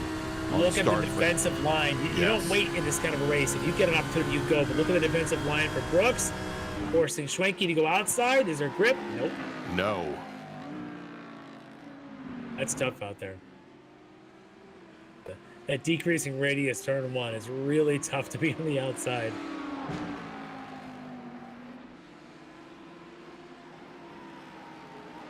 Builds or go to Copeland about 3 seconds back from this. Yeah, especially when you're entering it from 150, 160 miles an hour. Into a downhill corner, it's a tough place to make a pass. I love driving this track though. It's just the right kind of busy. And Larry, I think we've got a new second place runner in GTP. Yeah. It's Jordan Butler. I believe Bailey Petrowski just had a moment where he went off track. Let's take a look and see what happened here. As we were talking about high speed turn one. Yep. Let's see what happened here. And it looks like Butler just behind him, and Petrowski settles it enough to not lose too much, but just the one position. Still though, championship leader picking up one more spot. And that, I'm sure, is something that Tanner Dibble did not want to see.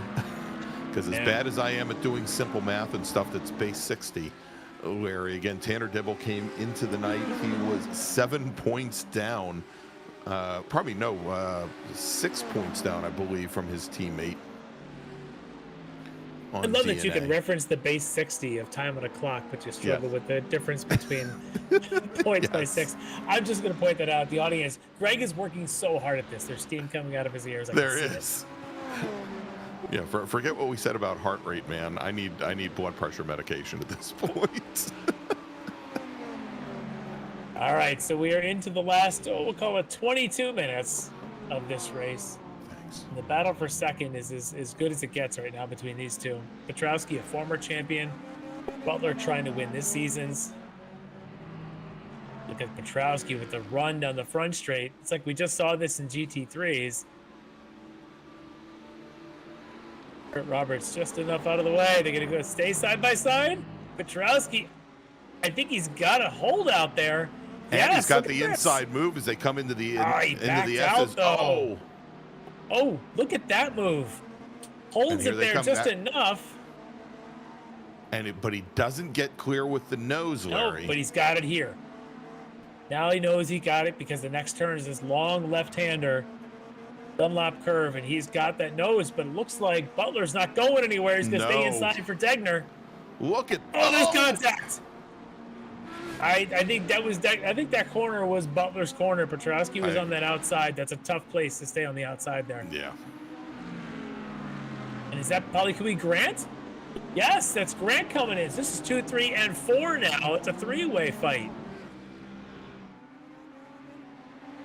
And Larry, Jordan Butler let Petrowski back around. You're right. I don't know if that was that may have been the gentlemanly thing to do. I don't know if it was warranted or not. I thought perhaps he had the better corner on that inside, but perhaps he felt like he should have left more room in the outside. Let's check this replay as they come around Dunlop, heading for Degner. It's this right kink, and watch on the inside is going to be Butler. Butler is a gentleman for letting him, but yeah, if that's indeed what happened there, which is I think what it is. Yeah, let's take a look here. Yeah, you can see Butler lets out of the throttle. Yeah, perhaps he felt like he could have done it better in that corner, but my unbiased opinion says I think Butler was okay to take that line. Agreed. And now both of them, Larry, are on the pit lane. Well, we may be looking for more replays, because that's a lot more damage than just a little side-by-side. Here we go. Yeah. This is into 130R, and that's probably not a good result if that's the replay. Oh, boy. Oh. And Travis Schwenke's in the middle of it. And Did Schwenke escape?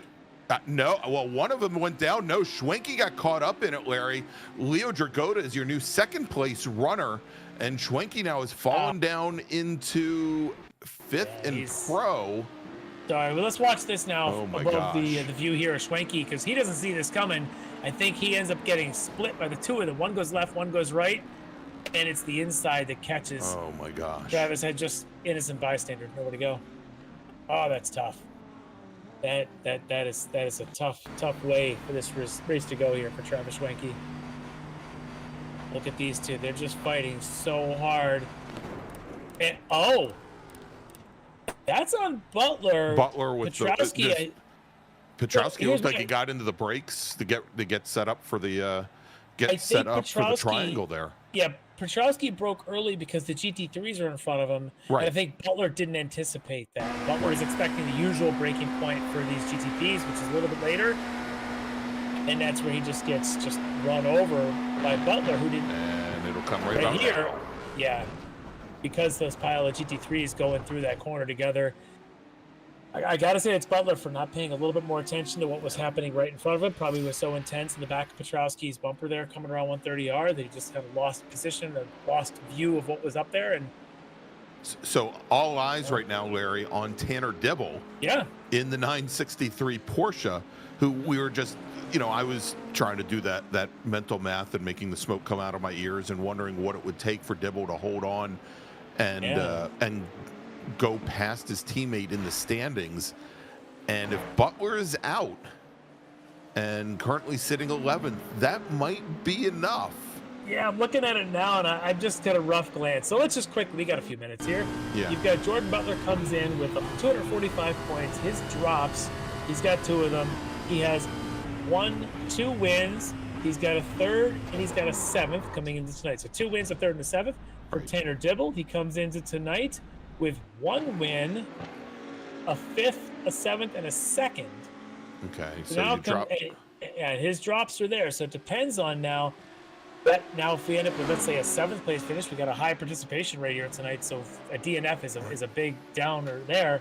For Dibble to be able to get a win, it is going to be very close on the championship standings in the end. I think it's possible, but I'm hoping that Kevin Ford and the team have already got their advocates out. They're starting to figure this one down to the wire.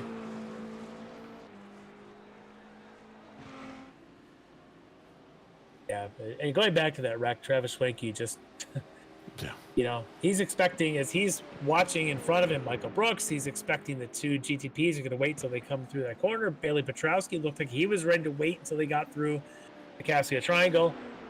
And unfortunately, the Butler did it. That just wrote itself.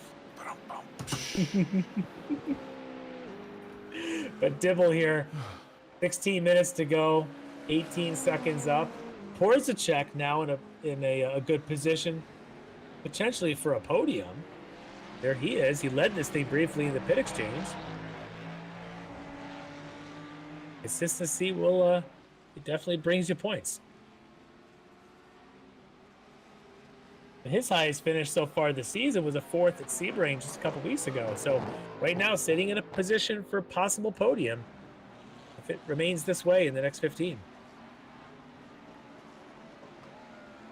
But Ben Rose still on a recovery. Ben in 7th after all the activity that he's had tonight, as he's right up behind Aaron Glover for the 6th spot.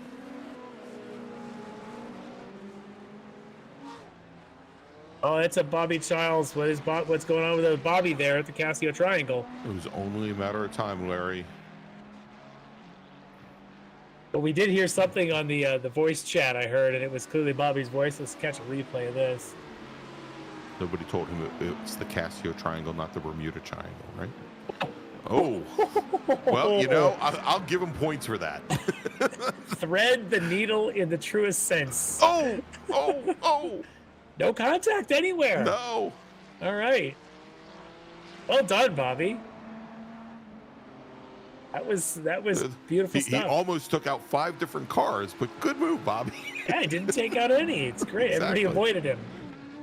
All right, so there's Baron Glover now still with Ben Rose chasing him down. That's Rob Hartley right in front of him from the Orion team, coming into the hairpin. And Defensive Hartley, issues.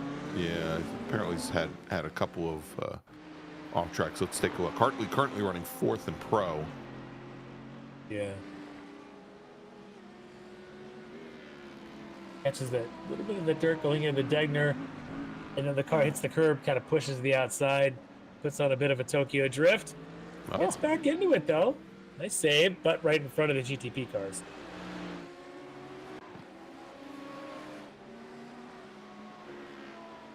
All right, so Ben Rose, maybe now he uses the draft. This is 130R. We've seen tears here before. He's gonna stay behind for at least this corner.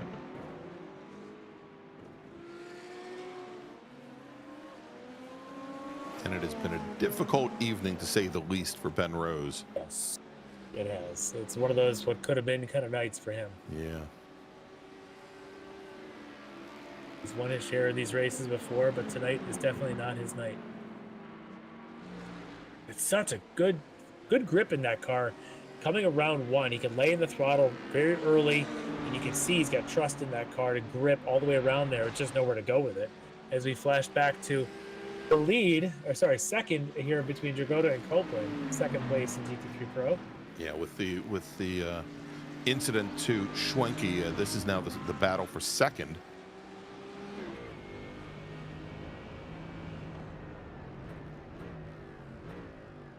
Saw flashing with John Casey. That was Nick Casey with his Ferrari was right behind this battle. Must have just pointed them by a moment ago. But we'll see if Copeland gets a little bit antsy here to the end. How badly does he want this 1-2 team finish here for the wrong stuff? He's showing a lot of patience tonight.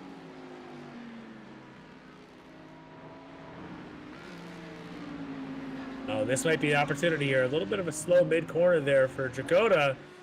Copeland almost caught him mid-corner too early. Defensive here for Leo.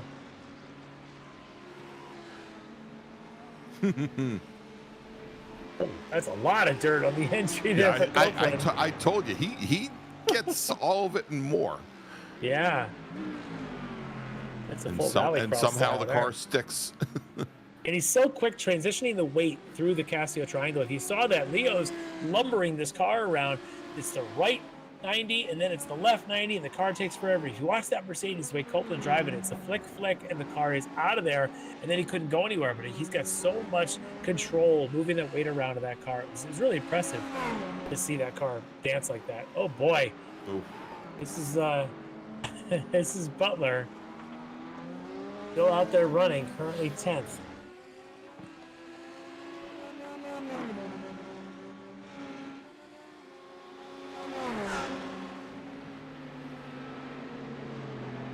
Butler did have a drive-through penalty, of course, for the incident with Petrowski.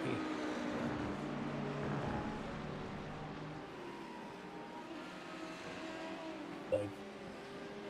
Don't know if he served. Well, he may or may not have served it, but he did take on a lot of repairs, so he sent the laps down. Oh, and look at Dragotta. I think Dragotta's. This is it. Driving. Yep, this could be it. Dragotta's got no rear tires left, Larry. Yeah, so watch Copeland. He's going to try and get the late apex run. Does Dragotta do a little mid-corner lift? It kind of worked out that way. Forced Copeland to back out of it. But you can definitely tell that car's a handful right now for Leo. The tires are just going off, and it just doesn't quite have the turn in like he wants. Well, I think the turn-in is okay. I think the problem is he can't get the power down at all. The rear end just is not biting at all. Yeah, I have a feeling if Copeland's able to get by, he's gonna put a couple seconds on him before this thing's over. But as we talked in the opening, we talked to Michael Brooks about this, how difficult this track is to make passes on, and this is the evidence. This is exactly what happens, is this little thin ribbon strip around here. Unless somebody makes a big mistake, you just can't get by. And it's coming up behind him is one of the D2Ds. That's probably Grant, perhaps? I think that's... Or is that Bobby? That's... Well, he didn't go spinning off, so it's probably Grant. I think it was Bobby. Well, there's the other one right there, right? It was Bobby. Yeah. all in jest, Bobby. Kind of. He's still one of our favorites. We're the fans. I always talk about the fan favorites. We're the fans. Yeah. Bobby's our favorite. He's our favorite. So this continues. Copeland just can't seem to. What if he should use one of these GTP cars passing? Of course, there's your race and leader, just use Tanner him Dibble. as a pick. Oh, Dibble slipping right between there. them for a moment. Oh, Oof. it's like that scene in Christmas Vacation where Clark drives the family truckster underneath the big logging truck for a second. He just doesn't know what to do. That was it for a moment there. Oh! And contact now. Well, that'll do it. Goes off into the wall. Oh, and that, Larry, that might be the kiss of death for Ken Copeland. That was definitely a kiss from Copeland of some sort that he tapped him. And I just wonder if it was Leo's slower pace coming around the Degner after the issues there interacting with Dibble. Horn. Yeah, let's catch a quick replay on this one. So Dibble now clears. They go through the Degner here, and I think Leo's just a little slow and broke a little early. Oh my gosh, very early. Yeah, I still think that car's got a bit of a push, and it may be one of those push kick situations where the thing's so pushy you start throwing it into the back end steps out on you. And because you watch him approach corners and he just doesn't have any speed at all. And now he's got your AM leader Kurt Roberts right behind him. But it does look like Copeland did let him by. Copeland's knew it was his fault, so he gave the position back.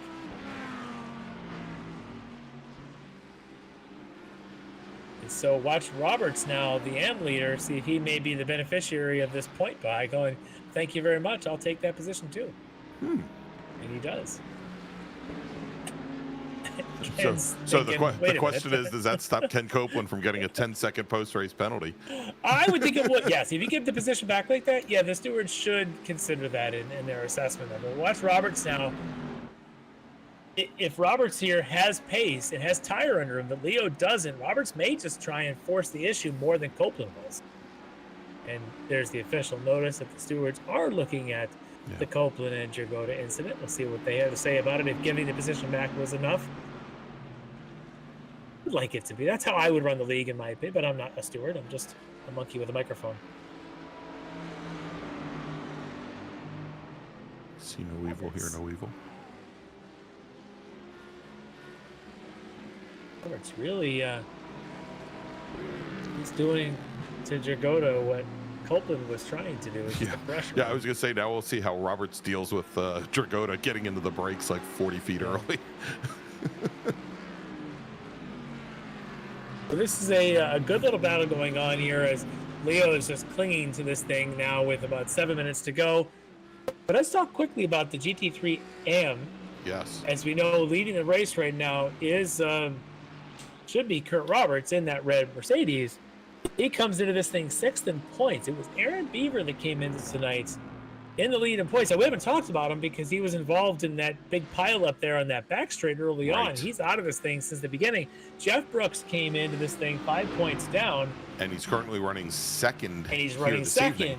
Yeah, so we'll see if that might be enough points. Alex Brown, David Steiner, Ilya Spiker, the next three before you get to Roberts, who's currently leading tonight's race. So big could be a big shakeup in the points there with the front two only 5 points apart. Is it going to be enough for that guy, Jeff Brooks, to win a championship, or does Aaron Beaver hang on? We'll have to wait and see. And so Copeland has now dropped off of the back of both Dragota and Roberts by almost 2 seconds. The good thing for the points that are coming in for Aaron Beaver, the only, I guess, only positive he can take away for him right now, he's carrying a drop of 4th place. Okay. So even finishing 9th, 8th, 7th, 6th, 5th wouldn't have really helped him anyway, because his next best is already a 4th. That's a good one to have in the bank. Whereas the drops right now for Jeff Brooks, for example, were a 17th and a 9th. Oof. So yeah, and his next best is also a 4th, as he came in this tonight with a couple wins, a 3rd and a 4th. So getting a 2nd place here will certainly help his cause. It's going to be very, very close between these two in terms of the number of wins and podiums throughout the season. It may come down to bonus points. And Kurt Roberts trying to play spoiler here, maybe even try and possibly creep up maybe to a podium. We'll see. As he came into tonight's 6th, he'd have to jump a few to get to a season podium. And should mention, Larry, that Beaver 11 bonus points and Brooks 10 coming into this evening. Yeah, but I don't think Aaron Beaver's going to get any more of them. No. Well, I think you could max out at 15 if I remember correctly. But Jeff Brooks, if he can stay clean and he did all the other things, look at that mid-corner slide for Roberts. Nice save, but I should see alongside him, I would have thought, a Copeland, but no, Copeland's still a couple car still lengths back there. Okay. Yeah. I thought for that big of a slide, Copeland would have taken advantage, but so ruling was made on the Copeland contact with Dragota. A warning for avoidable contact, just a warning. Well, that is what giving the position back will do for you, I think. Yeah, I think so.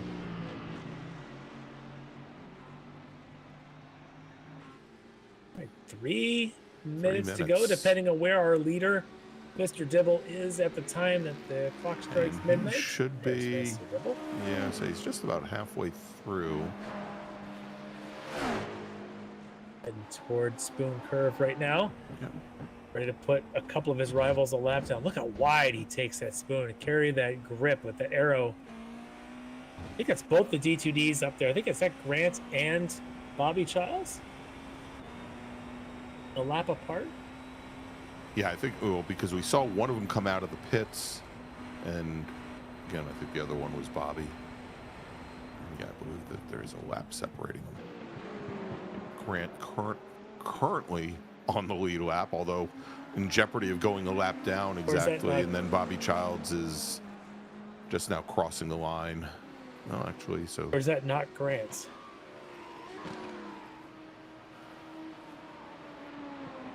Is that actually Bailey Petrowski?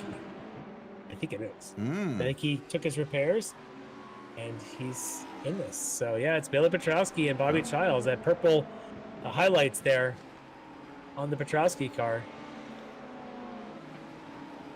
Turning into a D2D practice session in the middle of the race. Right now, they've got race leader Tanner Dibble right behind them.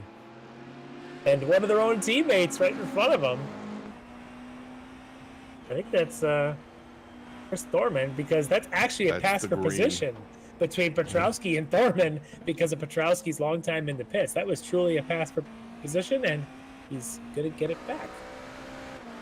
That was Tanner Dibble going on by.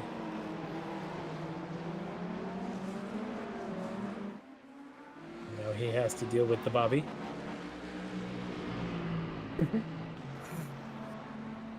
All right, so Copeland now gets back up right to the rear of Kurt Roberts' Mercedes, but Leo Dragota now has managed to open up almost 2 seconds on both of these drivers.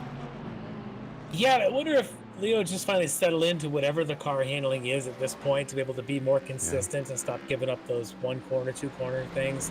And Roberts maybe dealing with Ken Copeland. Copeland, I'm a bit surprised with Copeland. I thought perhaps he'd be able to get up there and make those passes.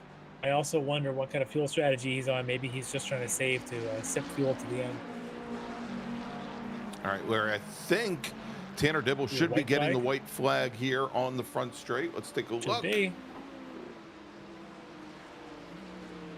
There it is. White flag is in the air. 1 lap to go for Tanner Dibble. Is Barney's son doing his job?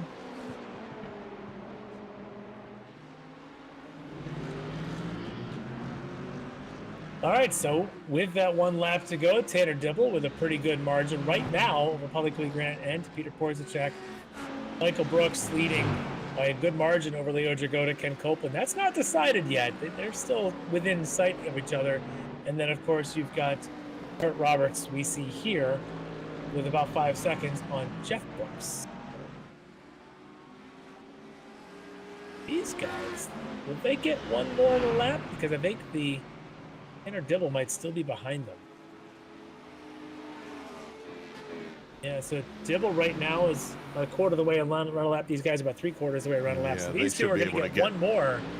Yeah. One more around here before the sun sets and the land of the rising sun. And a good run here for Copeland. This might be his opportunity to stuff the nose down the inside of 1 with 1 lap to go. And there you go. There he goes. That's Ben Rose. He's going to draft Ben Rose, I think. A little bit off the tail end. Look at this Copeland on the inside. Good position. There you go. Robert slops in.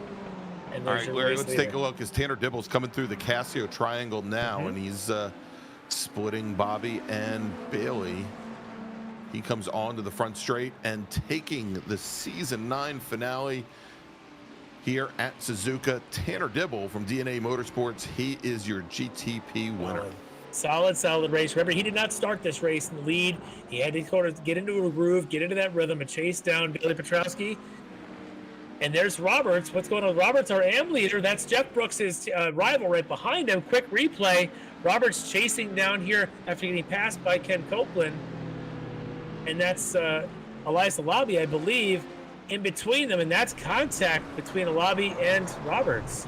Roberts did a great job to gather the car back up, but helped a little bit by that crossover road.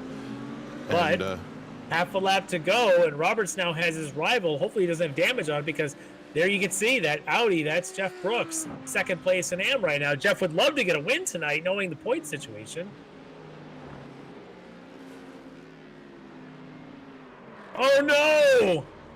He's gonna lose it going into Spoon on the last lap. Last lap.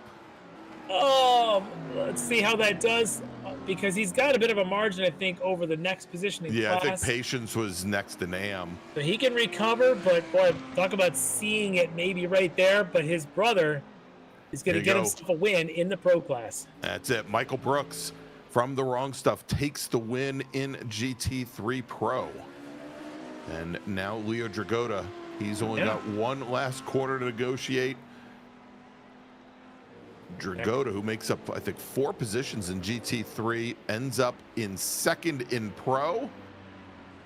Yeah, and then Kurt Roberts will take the win Copeland. in AM, and Copeland will finish third in Pro. All sorts of weird things happening on that last lap. Is Copeland out of fuel? It's possible that he was light on fuel at the end. I think he might have been. Let's see. We'll see here as they come through the Casio triangle on the last time. Where is Copeland? Copeland's ahead of Roberts at this point. And I bet he's either out of fuel or had some issue. Yeah, right down to the wire. Apparently you can't carry the fuel over from Sebring, and there you go. All right, well, looks like Jeff Brooks still ended up second in the AM category, so we'll see what the points does for him. Exciting night. Lots of crazy things tonight. Some folks that maybe went home in tears with chances of championships, we'll be able to crown a few here once the points are updated. All right, so there you go. Dibble, Grant, Porzacek taking the third position in GTP. Roberts, Brooks, and Patience in GT3 AM, and your GT3 Pro winner, Michael Brooks, with Leo Dragota and Ken Copeland rounding out the top 3. All right, Larry, let's take a quick break, and when we come back, we'll talk to some of our podium finishers here at Suzuka, where you've just seen the finale of Season 9 of the Extreme Motorsports Ricmotech World Challenge presented by the SCCA Foundation. We'll be right back. The SCCA Foundation is a 501c3 organization serving as the charitable arm of the Sports Car Club of America. One of the programs partially funded by the foundation is the SCCA Academy, an online learning management system used to keep real-life racing track officials up to date on the highest standards of race safety and officiating. Through this program, the SCCA Foundation is supporting the future of the best-trained corner workers and event officials in motorsport. You can support these efforts at www.sccafoundation.org. Ricmotech high-performance sim racing equipment. Whether you're just looking to have fun, train for race day, or become a serious esports competitor, Ricmotech has you covered. Hundreds of name brand parts. Support from experts that love sim racing. Trusted by the pros. There's only one place to go, ricmotech.com.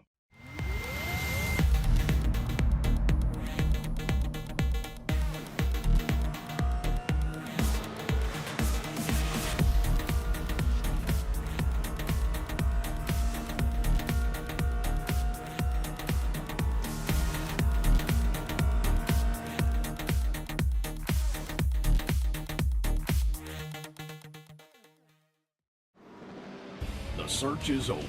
The most comprehensive league scoring solution is here, with the ability for multi-level championships, custom incident tracking, post-race time penalties, support for heats, drop weeks display, multi-car team scoring, advanced web widgets, rookie championships, a custom paint system, and load those results in seconds.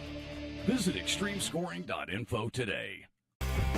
Ricmotech high-performance sim racing equipment.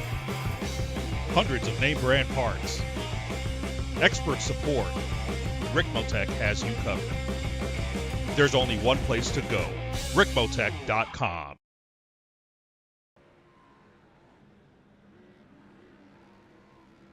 And welcome back to Suzuka, everybody, where we've just seen the season finale of the Extreme Motorsports Ricmotech World Challenge presented by the SCCA Foundation and Buttkicker here on Apex Racing TV.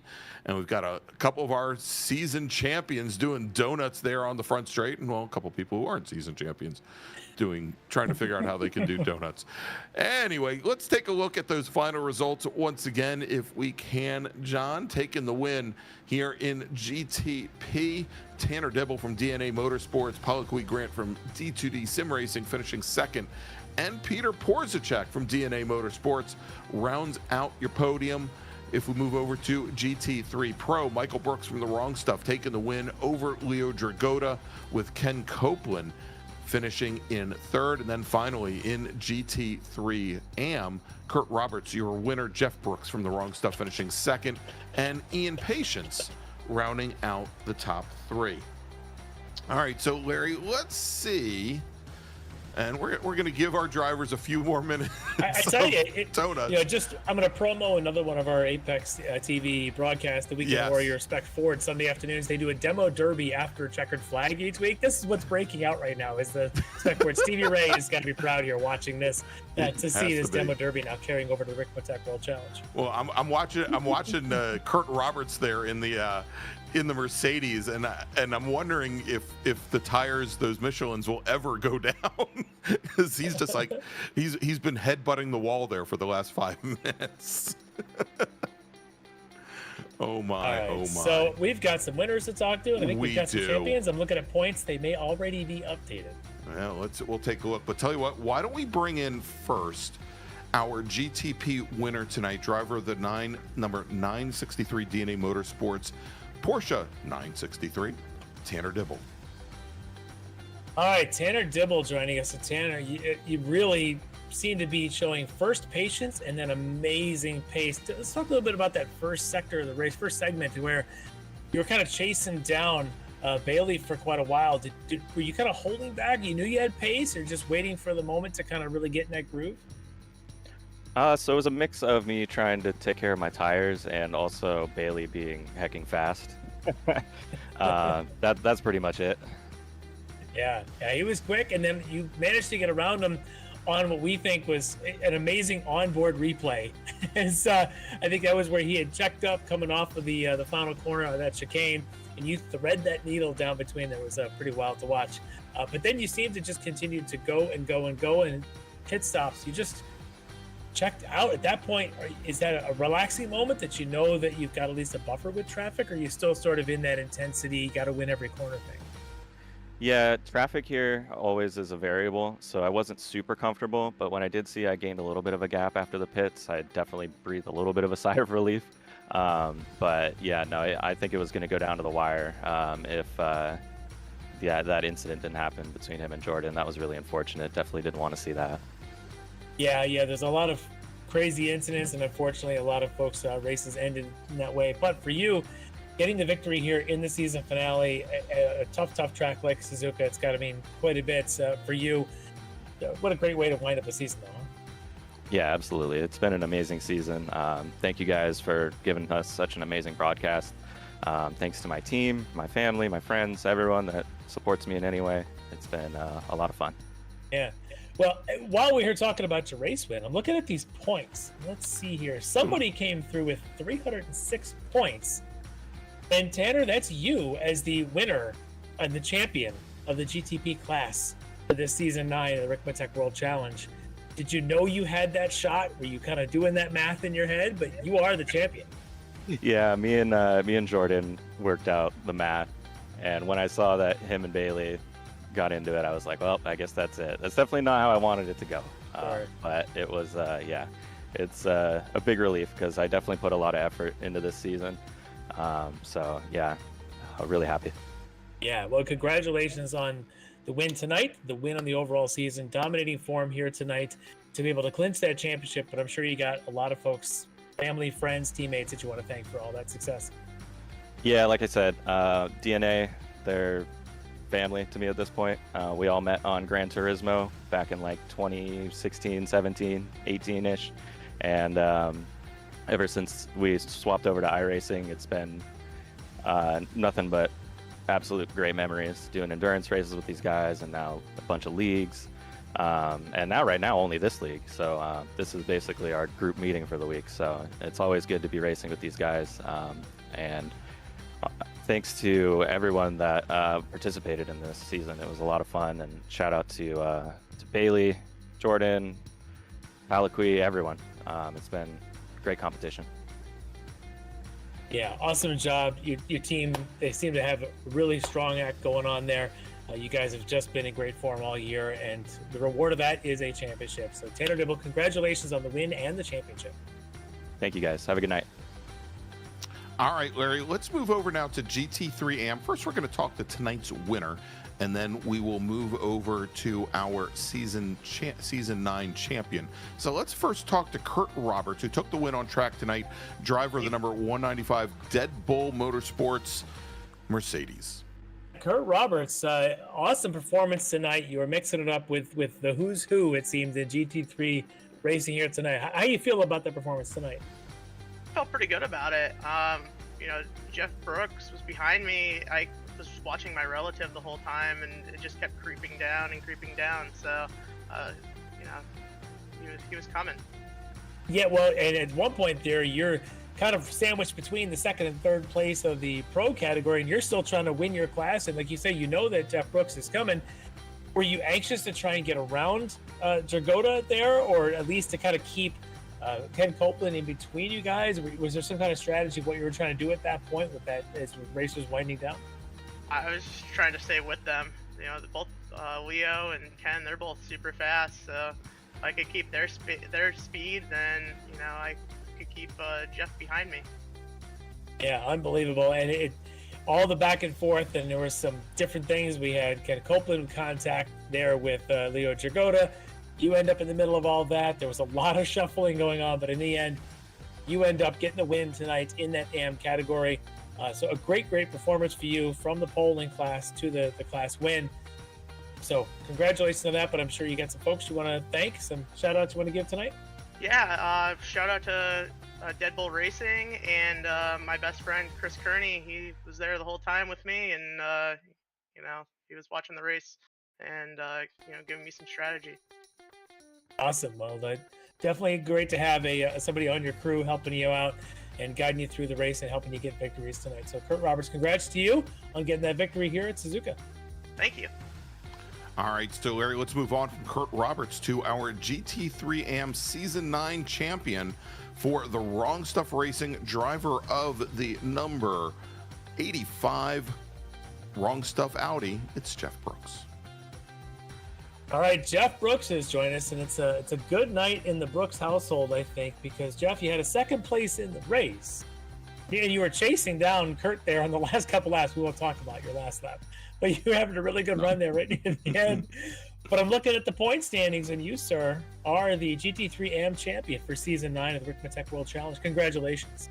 Woo!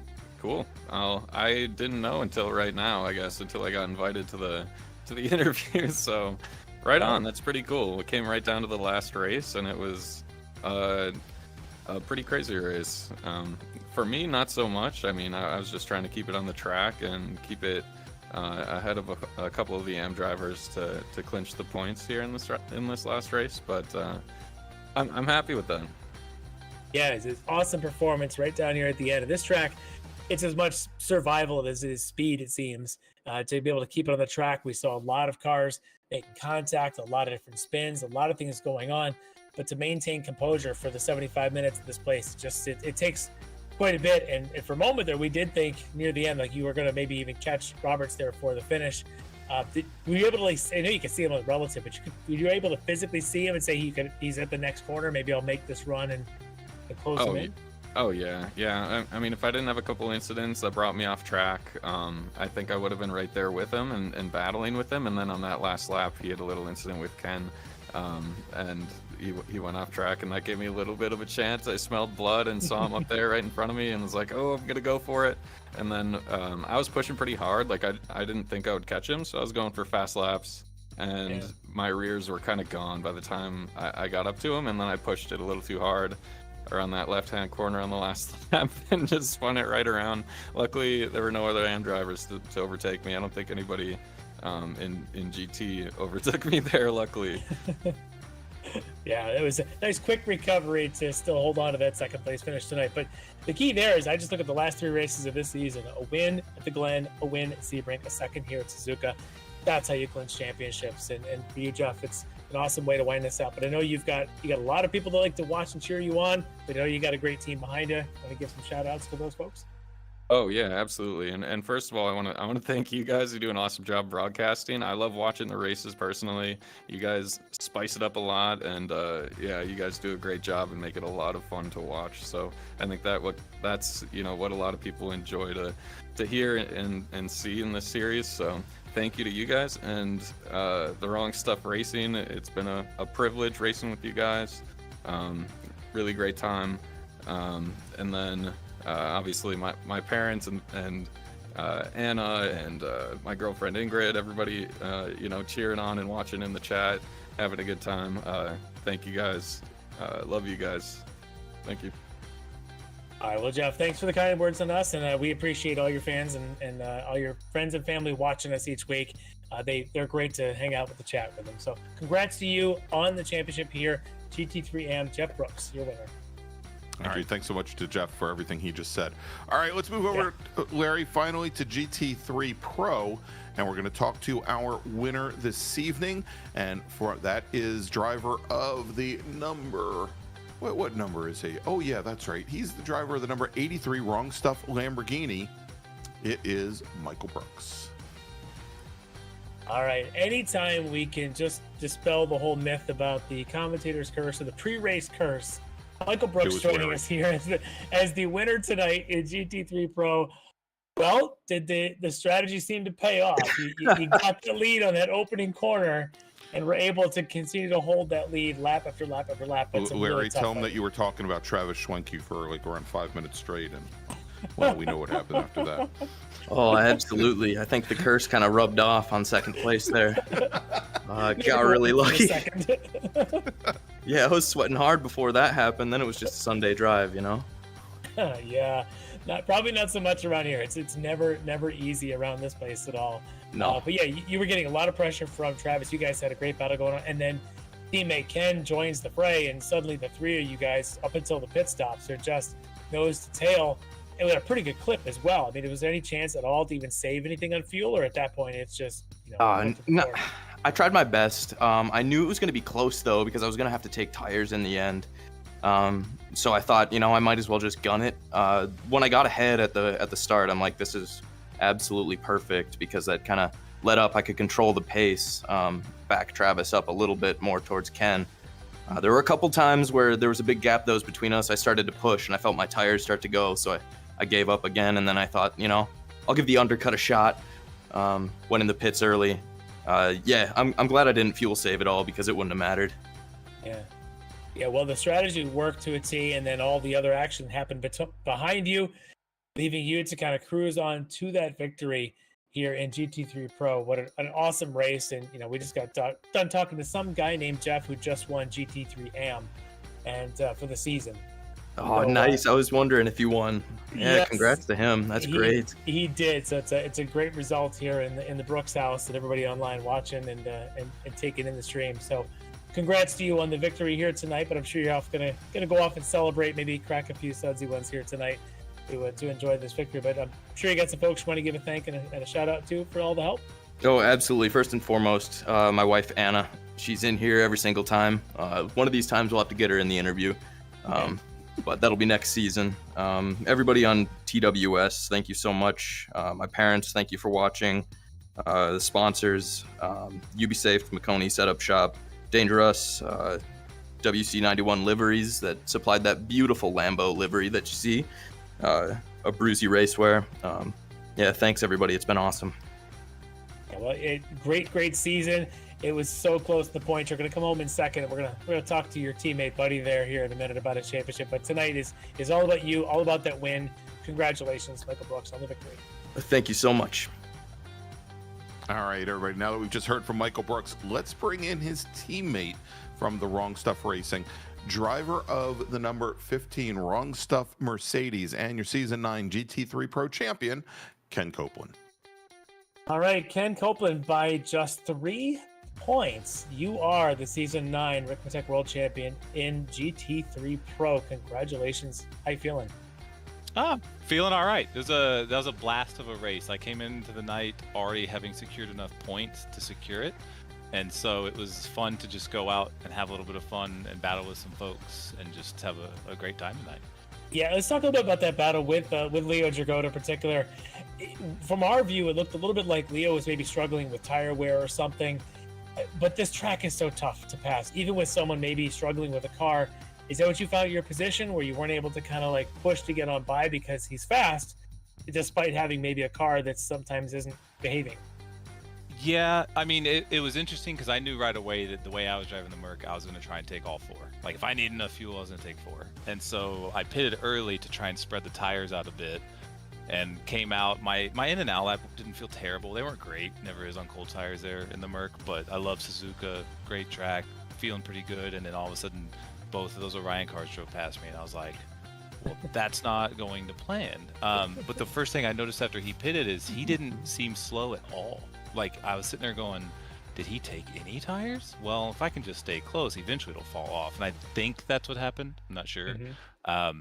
We were battling pretty hard. He threw a couple blocks my way, and I was getting super impatient and just trying to get by. Like you said, Suzuka's hard to pass on, and kind of gave him a little nudge on accident. So tried to give that one back, play good sportsmanship. It was a fun race. That was one of the more enjoyable experiences because I love Suzuka, and he did a great job battling.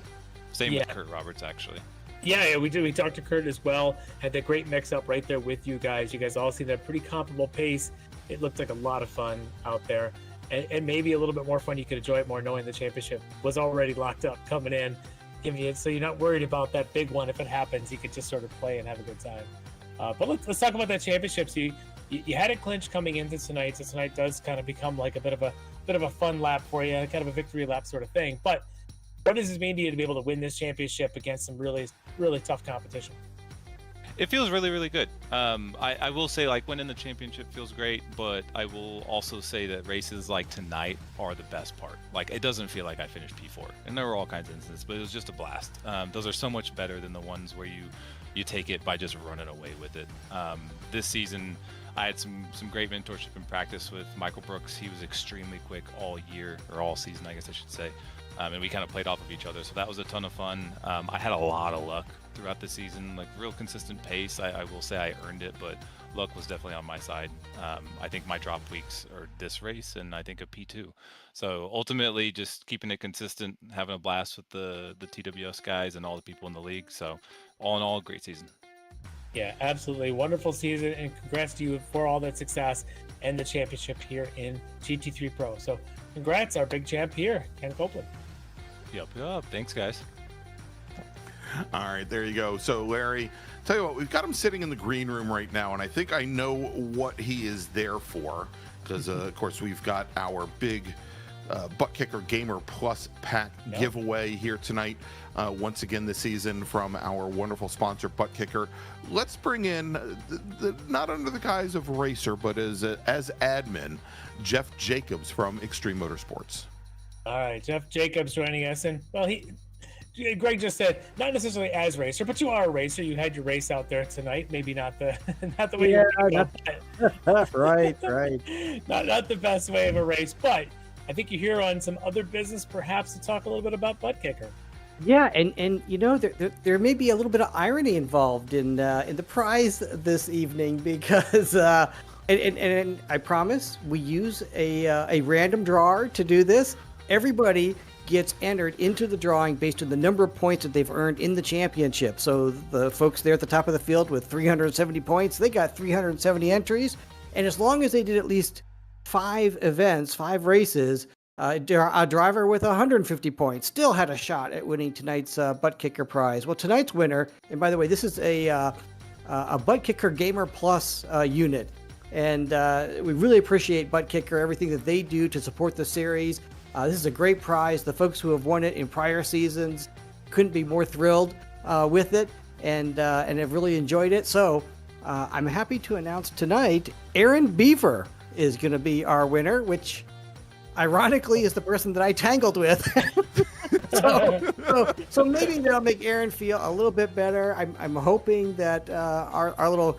It was one of those deals where, you know, you kind of touch fenders and then it just won't let you go. It becomes Velcro. Yeah. And so that was a little tough. And I don't know if I cost Aaron that GT3 AM win with that contact or not. We won't talk about him finishing second in the points by just 3 points. 3 points. Right. This might help ease that. This might be the ice pack on the bruise for him a little bit. Exactly. Or depending on how it's high probably it my turns, it butt that might he'd want to cause kick, but I'm going to send him a Buttkicker Gamer Plus unit instead. So thank you to Buttkicker and thank you to Aaron for racing with us this season. Yeah, that is awesome, and I think next season Buttkicker is going to make him faster. He's just going to be blowing right past you. He won't even be worrying about you anymore. Exactly. He'll be out in front of you. So.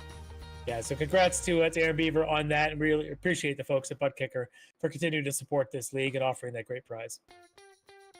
Hey, thanks so much. Appreciate the broadcast. Really excited to wrap up this season and can't wait to launch the next one here in a couple of weeks. Along the way, so still taking registrations to sign up for next season, are we? Yes, we yes. are. In fact, registration for the World Challenge Series will open up on April 22nd. And the registration for the sports car series, the GT4 cars and the LMP3s, is open right now. Get on that for sure. Fill those entries and make these races interesting. The competition is always great. More numbers make it even better. All right, so thanks so much to Jeff Jacobs for joining us here. And Larry, I think that's a great segue as we wrap up season number 9 here. Let's take a look at what we've got coming up on the schedule here in the next couple of weeks. Next week, that is Monday night, April 22nd. This is like finale month here. It is the season 24 finale of the Ricmotech Extreme Motorsports Touring Car Cup for our GR86 and MX5 Cup racers. That's going to be at beautiful Virginia International Raceway next Monday night, 60-minute run to the checkered flag. And then in 2 weeks, it is the It is the opening round of Season 6 of the Extreme Motorsports Ricmotech Sports Car Series for our GT4 and LMP3 racers.